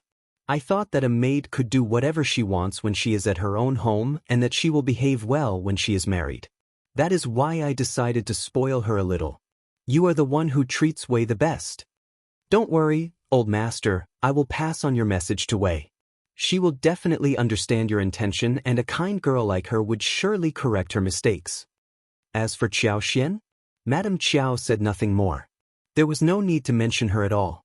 In her eyes, she was just a weed that would stain her shoes after stepping on her. Officer Qiao was gratified. He sorted his beard and nodded. That is right. In the first section of the Xiao family at the village, the Chinese Masona picked from the day before was already planted in the floral corner of the field. Xiao Xian decided to make a meal to bring in the taste. That thing was very easy to make. The leaves were mashed, a double layer of cotton gauze was used to wrap it, and then it was rubbed in the basin with cold water. After rubbing and filtering twice, it would sit there for a couple of days. She also got a huge amount of mint leaves from Xiao Taotao, who minced it so as to extract some juice from it. She made a huge bowl of brown sugar and added some honey into the bowl. When the jelly was made, she carefully added 1 spoonful to the bowl, mixed it and added some brown sugar water, some mint juice and served it to everyone. Xiao Taotao was instantly attracted to the jelly-like texture, smooth and sweet. This is called jelly. So tasty, better than the pastry bought in the town. 5th sister-in-law, can we sell this too? There are still many Chinese masona in the mountains. We can use them. Yes, we can try that. Yeah, it is so tasty. Ms. Fang was astonished as well. She ate 1 bowl and praised Xiao Xian. You are really clever to find such a wonderful trick. It is a good snack during summer. Ms. Fang did not care if they had to use some sugar in it. Xiao Xian served a bowl to Xiao Yunduan, who was busy studying at home. She blinked and asked for praise. What do you think? Xiao Yunduan took 1 bite and the sweetness went straight into his heart. He nodded. It is so tasty, no one else would be able to think of how to make something like this. That is right. Xiao Xian was satisfied and proud too. Let me think more about this. Maybe we can add more ingredients for better taste. Mint and sugar were the fundamental things for jelly. Some other spices like raisins, chopped walnuts, almonds, shredded hawthorn, sweet red bean paste, milk, juice, chopped fresh fruits could also be added alongside. Xiao Yunduan smiled.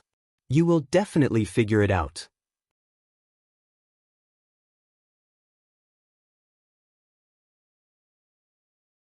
Chapter 172. The most steady protection. Xiao Xian was even more pleased. She said with a smile, Eat it slowly, I have other work to do.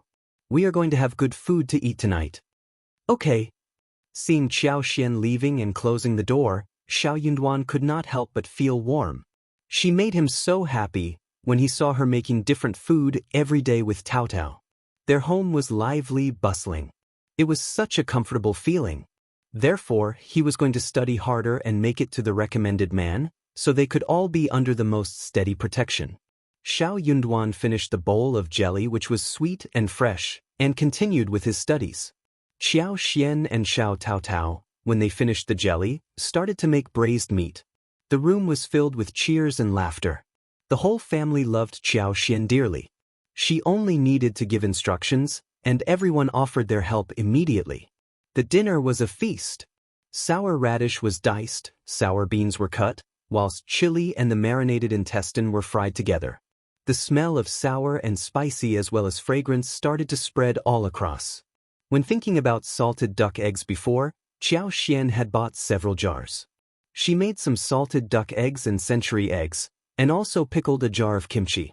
White radish, beans, cabbage, lettuce, and ginger were all put in it as well. Everything was ready by this point to be eaten.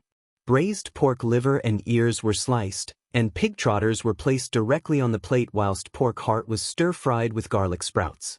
Pork belly was stewed with soybeans and almonds for soup. It was a table full of braised food as well as 2 fried vegetables.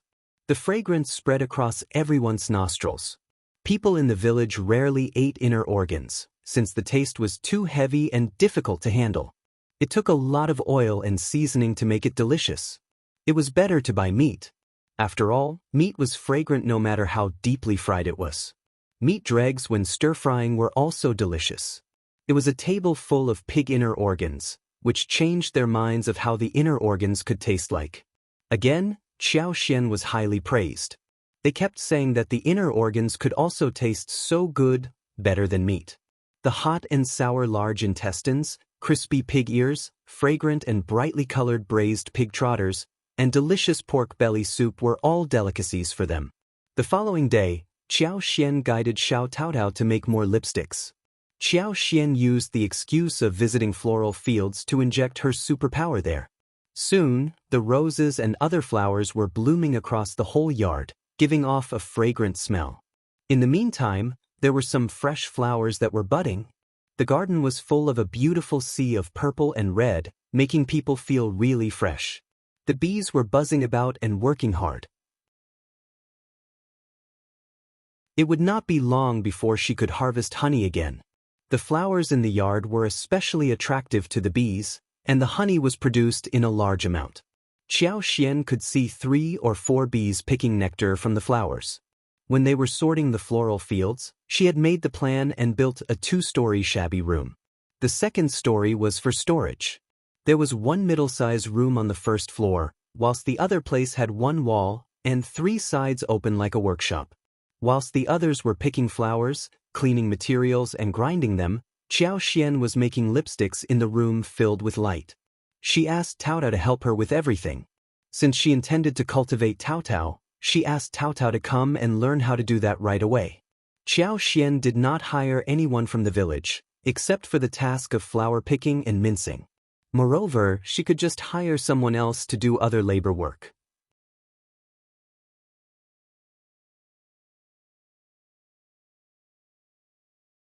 Chapter 173 Yuezheng Xiao's Sneering, but that was something for later, when they had built new houses. The yard at home was not big enough. While Qiao Xian was busy making money, Xie Jingrong and Yuezheng Xiao were getting ready to leave the county. When they were just about to get on the wagon, strategist Lu hurriedly walked up to them. It was really very accurate timing. Strategist Lu had planned it meticulously. He had been waiting next to their place for a long while, before appearing at the right time. Young Master Xie, please, stay put. Xie Jingrong paused and turned around, looking surprised. Strategist Lu, it is very kind of you to see us off here. Strategist Lu smiled and said with a friendly tone, you are the honored guest, it is my duty to do so. He did not dare to say anything more but handed out an appropriate brocade box. Young Master Xie, this is the Chinese fleeceflower root which our officer has found. It is confirmed that this plant is over 200 years old, which is very rare. Our officer says that he should not keep the treasure, and instead you should have it. Maybe it can be put into practical use by you. This way the good things would not be wasted. It is a gift from our officer, please accept it. Okay, I won't delay your departure. Have a nice trip, bye for now young Master Xie. Strategist Lu said all of this with a smooth smile. When he was done, the brocade box was already in the servant's arm. He took a step backwards and turned around, leaving. He did everything really fast. Xie Jingrong was speechless. Everyone present, the servant, who was holding the box, turned to Xie Jingrong helplessly. What? Yuezheng Xiao laughed. He looked at Xie Jingrong and grinned. Officer Qiao is fun, brother Xie, now you owe him big. Honestly speaking, a Chinese fleeceflower root over 200 years was indeed very rare, and Xie Jingrong was taking that for his grandma. County Magistrate Qiao gave it to him so that the family could owe him a favor. Yuezheng Xiao sneered. What a tricky officer Qiao, so shameless and snooty, how did he manage to cultivate a daughter like Mrs. Xiao? Was he blind to have treated the elder Miss Qiao as treasure rather than look at Mrs. Xiao instead? No wonder Mrs. Xiao insisted that they should not reveal her identity. It would not be good. If Officer Qiao learned that it was Mrs. Xiao, who had found the 500-years-old Chinese fleeceflower root for the Xie family, he would have forced her to ask for the favor for him. What if he learned about the lipsticks business? He would definitely do something worse. Mrs. Xiao was such a pitiful girl. She must have led a very difficult life. Xie Jingrong frowned, thought for a while and said to the servant, return the brocade box in the intact state to Officer Qiao personally. Just tell him that I have found the Chinese fleeceflower root I needed, and I do not want to take advantage of Officer Qiao. Officer Qiao should keep it for himself. Having given the instructions, Xie Jingrong turned around, went on the wagon and ordered the staff to leave. Yuezheng Xiao was not surprised by what Xie Jingrong did. This young man looked gentle and handsome, almost as if he were weak, but he was the lineal elder grandson of the Xie family, who could never be simple-minded or fragile. He would never allow the Xie family to owe anyone a favor forcibly. No one could suck up to him easily either. Yuezheng Xiao teased him. But a 200 years old root isn't that bad either. Why not keep it for Officer Qiao's sake?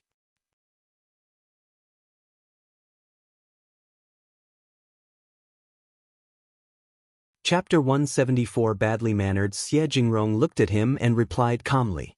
I don't think that this plant is over 200 years old.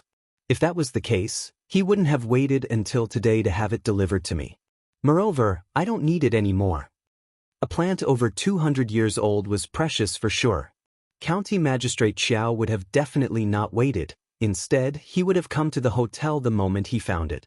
He should stay away from this man as far away as possible. He already had one 500 years old plant with him. What was the point of having another one that was less impactful? Startled, Yuezheng Xiao responded. Really? But can he really lie to us? The Xie family would definitely hire someone to test the plant. Yuezheng immediately countered. So what? He is not an expert, and maybe when he gets to know that he has got a wrong confirmation, he would prepare an expensive present and come to the Xie family, telling us that he was cheated as well. Yuezheng Xiao. How horrible are people in the official field? Yuezheng smiled as he tapped the table. That was why he never intended to take any more imperial examination after he made it to the recommended man level. There was more than one person in the Xie family who could become active in the industry. On the other side, Officer Qiao, who had been waiting, was dumbfounded. Young Master Xie's servant did not smile but showed a very distant look. He rode away the moment he returned the stuff.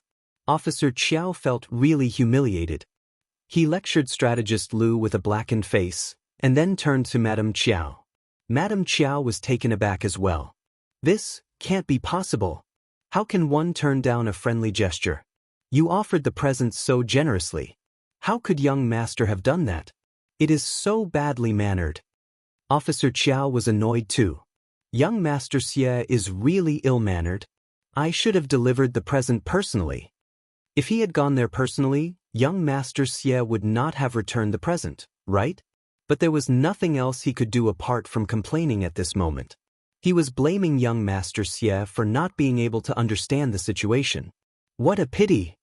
Officer Qiao sighed and was annoyed too. He asked with a slight feeling of jealousy. Who on earth found the 500 years old Chinese fleeceflower root and stole the favor from me? Madame Qiao felt annoyed too. If you want to know about this, carry out a thorough investigation. Young Master Xie must have offered them a great deal of money. Those narrow-sighted people might not have seen so much money before and would definitely show it off. No one would be able to conceal the secret of finding such an aged Chinese fleeceflower root for long. It is easy to find the culprit this way. Officer Qiao thought for a while and nodded. Yes, I should definitely look into it.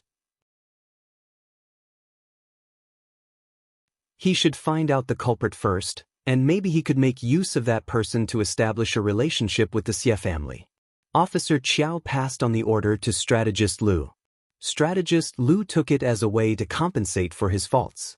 He bragged that he was definitely going to find out the person within 3 days' time.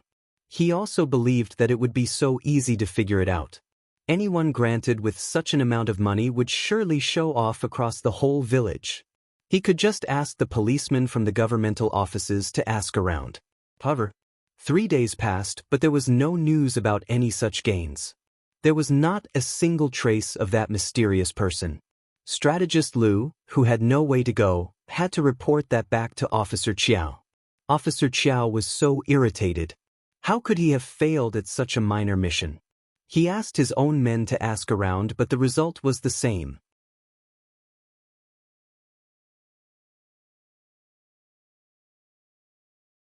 Chapter 175. Mouth Officer Qiao.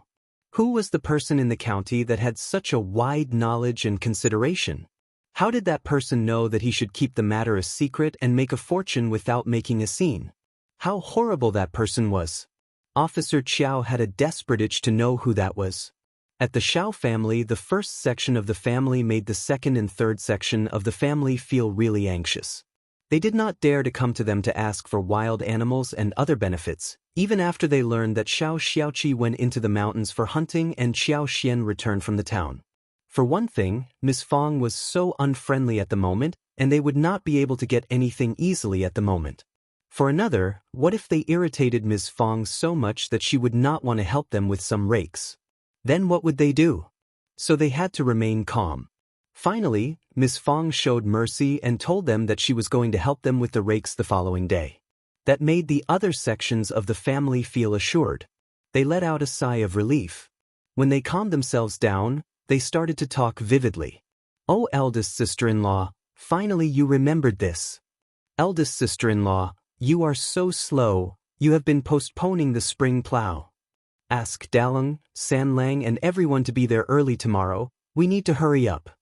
In fact, you should ask more people to help us. Wulong, Qi, Miss Su and Miss Qiao should also be there." Miss Fang's face sank and she sneered. "Just leave from here. Are you telling me what I should do? Can't I suggest something?" Miss Ma's eyes rolled as she smiled.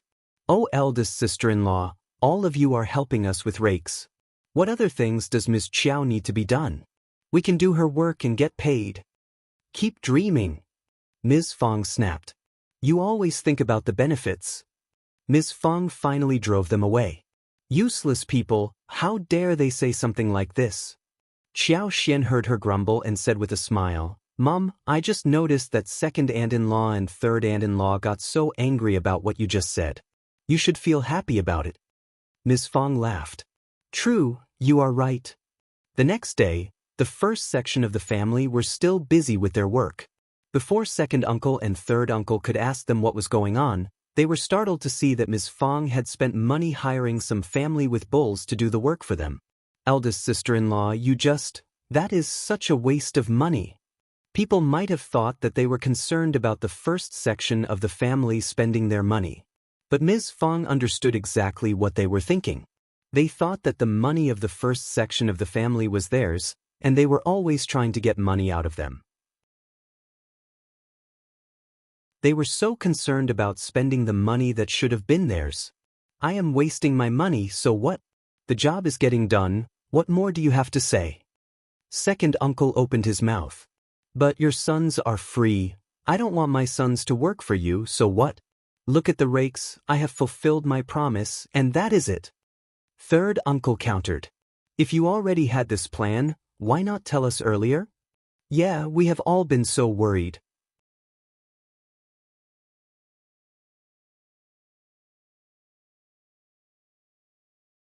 Chapter 176 Jealousy. Ms. Fang smiled briefly. "Well, I didn't tell you earlier because I was worried about any unforeseen changes." Second uncle and third uncle suddenly ran out of words. They exchanged a look between themselves and left. They went into the field and started to watch the people doing the rakes. They had taken advantage of the first section of the family, but it felt as if they had turned hollow inside their hearts. They did not seem to feel that good. In fact, they started to feel even more jealous. They could not help but feel emotional. It was so good to be rich and have a rich daughter-in-law. But their eldest sister-in-law had coaxed Miss Qiao for her dowry. She must be spending Miss Qiao's money which she had brought to her own pockets. But that was her daughter-in-law. Miss Qiao was so stupid as to have been cheated. Maybe they could even let their own daughters-in-law and daughters trick Miss Qiao. When Xiao Yunduan returned from the school, he brought an invitation for Qiao Xian. It was from the Qiao family. Xiao Yunduan did not turn it down directly and instead brought it home. Qiao Wei was setting up a feast for viewing flowers and had invited Qiao Xian for it. Qiao Xian pursed her lips. She was indeed very uneasy about the invite. "If you don't want to go there, you can turn it down with an excuse." Xiao Yunduan was annoyed too. He felt so horrible to see his wife being bullied, yet he could do nothing about it. He had been a calm person all through his life. He used to study hard for his parents so they could live a better life, that was all. But at this moment he had developed a profound eagerness to accumulate power. If he could become stronger, just a little bit more powerful, he could do something about the situation. Qiao Xian chuckled. "Of course I will go there. She can't kill me, can she? I know what she is like. If I don't go over, she will make a big scene." Xiao Yunduan had predicted that she would react like this, so he added, "I will go there with you. I will be waiting for you outside the mansion. Don't stay for too long, just find an excuse to leave early."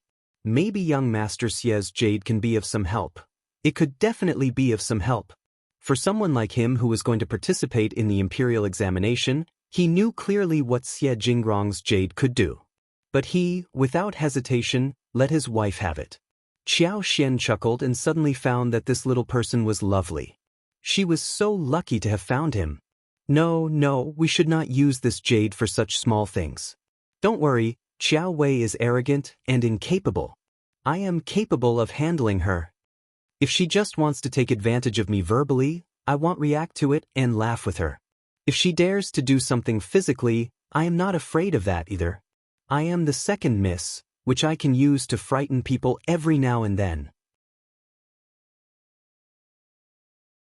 This girl looked beautiful, confident and generous. Her eyes were sparkling and she was so clever.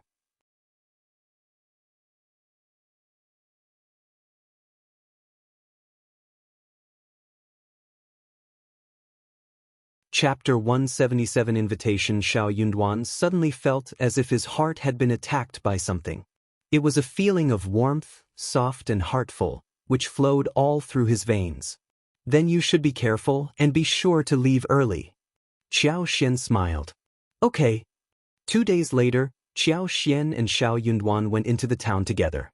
Qiao Xian was well aware that Qiao Wei would like to see what a terrible life she was having, so she picked an ordinary-looking cotton dress and did a hairstyle only for married women, inserting a small silver hairpin in it. Then she added 2 commonly seen flowers that were no more than the size of a coin. She liked the beautiful roses or China roses that were fresh and blooming in her hair in daily life. But now that she was wearing the silk flowers and checked herself in the mirror, she wasn't that bad-looking either. From Qiao Wei's perspective, she was really poor. Qiao Xian was very satisfied by how she was dressed. At the Dragon Boat Festival, Qiao Wei was lectured by her father and had been grounded. She kept crying and felt really sad. A couple of days ago, her mother told her that the reason why her father disciplined her like that was because he had high expectations from her, and that made Qiao Wei very happy again. But when she thought of how Qiao Xian caused all this displeasure, she thought of inviting her for the flower show. The place where the flower show took place was in an abbey in the southern outskirts of the county. The abbey did not belong to the Qiao family, but a very wealthy businessman called Old Master Xiao. Old Master Xiao had a good field of over 800 mu as well as 2 large villages and 2 stores in the county. The family lived a very luxurious life. The Xiao family had been flattering Officer Qiao all this time, and the miss of the Xiao family, Xiao Ming, was Qiao Wei's follower. Hearing that Qiao Wei was coming to the abbey for the flower show, Xiao Ming was excitedly looking forward to the visit. Apart from these 2 ladies, she had invited some other ladies from noble families. Qiao Wei could not be too straightforward, and had Qiao Ko who would act as her foil. Qiao Ko had been feeling really annoyed by how Qiao Wei and Madame Qiao stopped her from meeting Xie Jingrong. She had even cursed them secretly. But that was all she could do since she had no power. Hence, in front of Madame Qiao, she still behaved like an obedient daughter of a concubine and a flattering follower of Qiao Wei.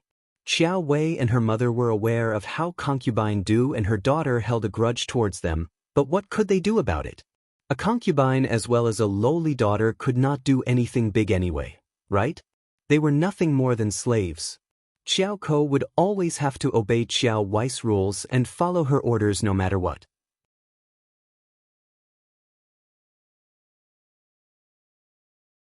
As for how Qiao Wei wanted to set Qiao Xian up, Qiao Ko became even more active and eager than Qiao Wei herself.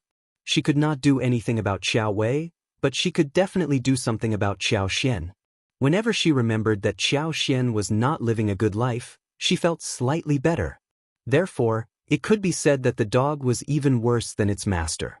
Xiao Ming clearly understood what Qiao Ko said and had no opinions against that. She found it fun too. She was even waiting to see how Qiao Xian could be humiliated. Qiao Xian walked up to the abbey of the Xiao family under Xiao Yunduan's worried look. Instead of saying anything, she stuffed the invitation into the gatekeeper's hands. "I am County Magistrate Xiao's daughter. Is my sister here? Can I go in?" Gatekeeper.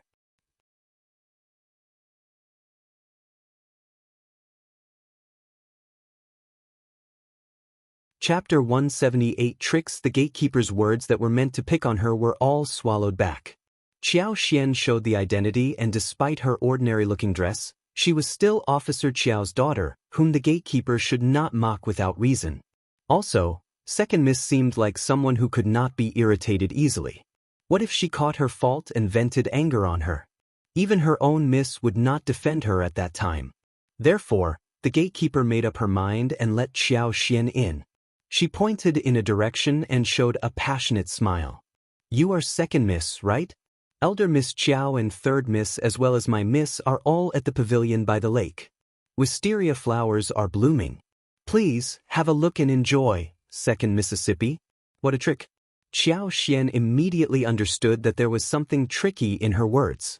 She would not go there now that she had realized that something was wrong. Only stupid people would follow the direction. Qiao Xian said to the gatekeeper, "I don't know the road, can you please take me there?"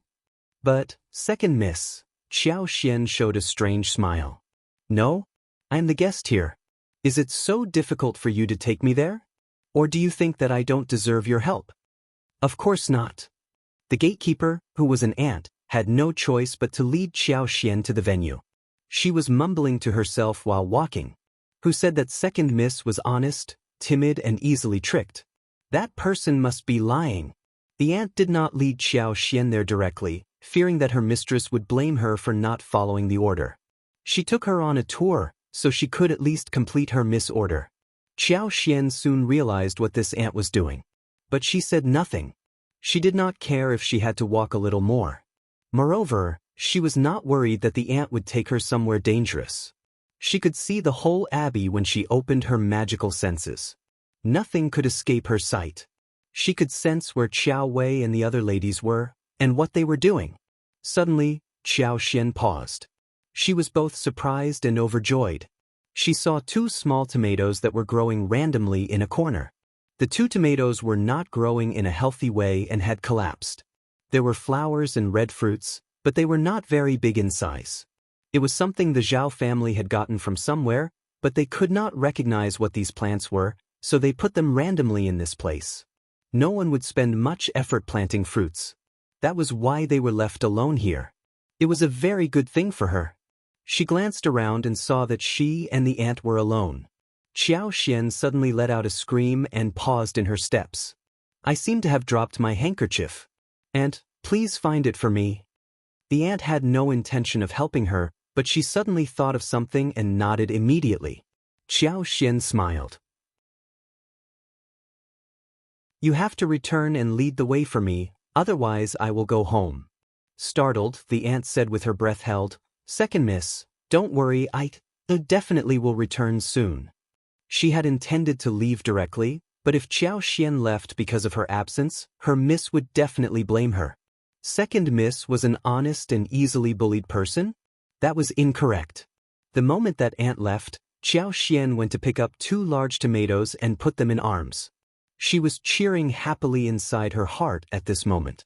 She was going to make tomato scrambled eggs, tomato stewed tofu, tomato stewed fish, tomato brisket pot, tomato mixed with sugar, tomato sauce, tomato soup, tomato noodles, and a lot more.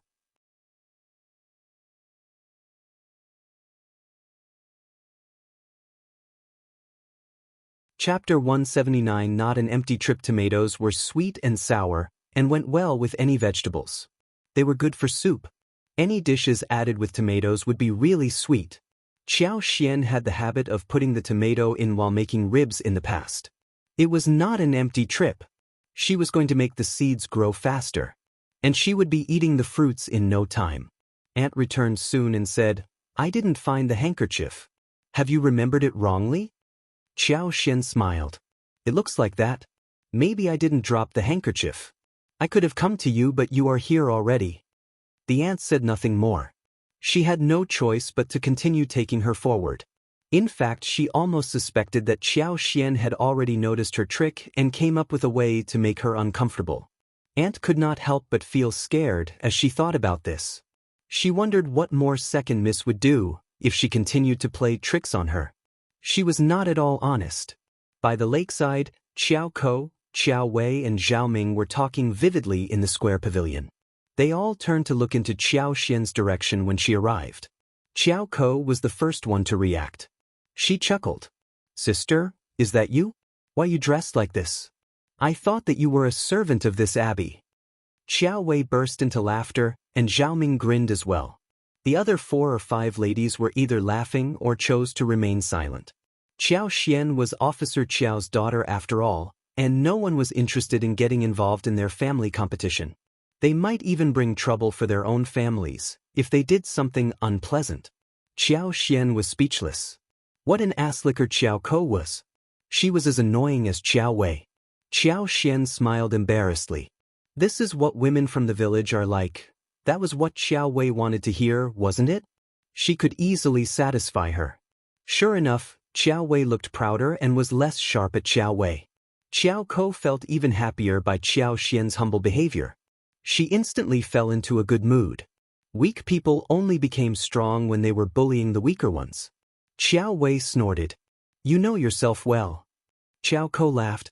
Sister, even if that is the truth, you should dress better at the banquet, otherwise you are humiliating our parents, right?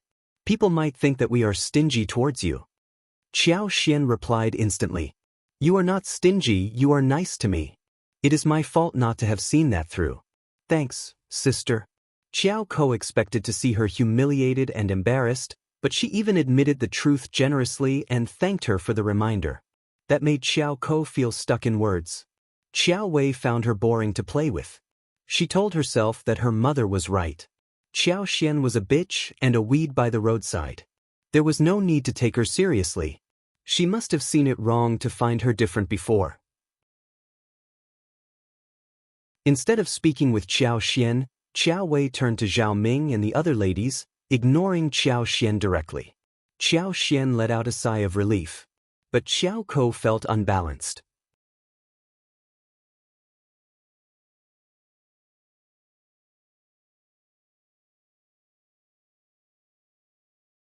Chapter 180 Fight Qiao Ko, who had been thinking about humiliating Qiao Xian, got so annoyed. Why did Qiao Wei give up tormenting Qiao Xian only after a few minutes?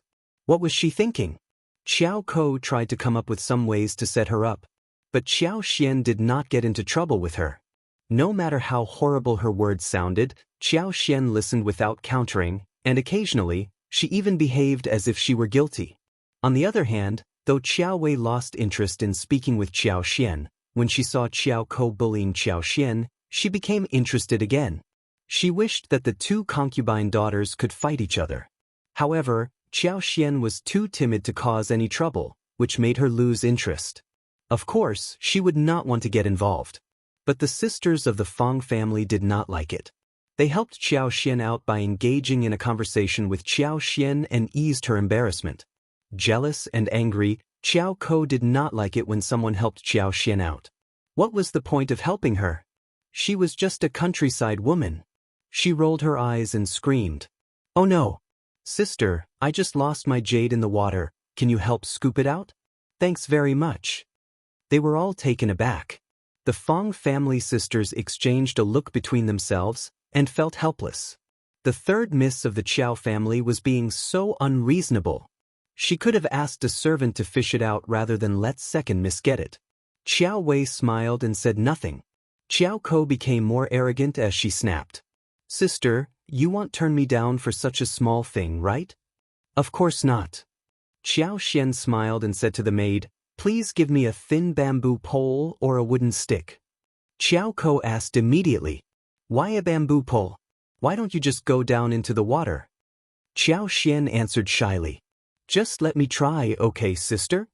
Qiao Ko was stuck speechless. She glared at Qiao Xian and snorted. What could she say? She could not come up with a counter to that immediately. She was not stupid. If she disapproved of her suggestion, it would be visible to everyone that she was just setting her sister up. It was not a glorious action and she needed to save her face. She had already noticed people looking at her weirdly. Qiao Ko was pretending to be calm, yet she was feeling humiliated and angry inside her heart. Qiao Xian looked as if she were very honest, but she was a tricky one. The bamboo pole was finally handed over. Qiao Ko's jade was in the water grass close to the bank. With her superpower, Xiao could see the spot clearly. She could control the grass with her superpower, so that the grass moved and the jade simply floated out. Overjoyed, Xiao had discovered one more function of her superpower. She had not thought about this, and decided to make use of it properly in the future. Excited, Xiao decided to explore the function further. She was going to develop it well. If she could use the superpower to control some plants, she could even protect herself. Won't she be totally invulnerable then? In front of everyone, Xiao used the bamboo pole to take hold of one grass blade so the grass was tangled with Qiao's jade. You're tuning in to the Passion Pages YouTube channel. We're so grateful for your support, and don't forget to subscribe to join us on this incredible journey through captivating stories. Your generosity through donations truly makes a world of difference, as it's the primary source of revenue that allows me to expand and enhance this channel for you. Thank you from the bottom of my heart for being a part of this adventure.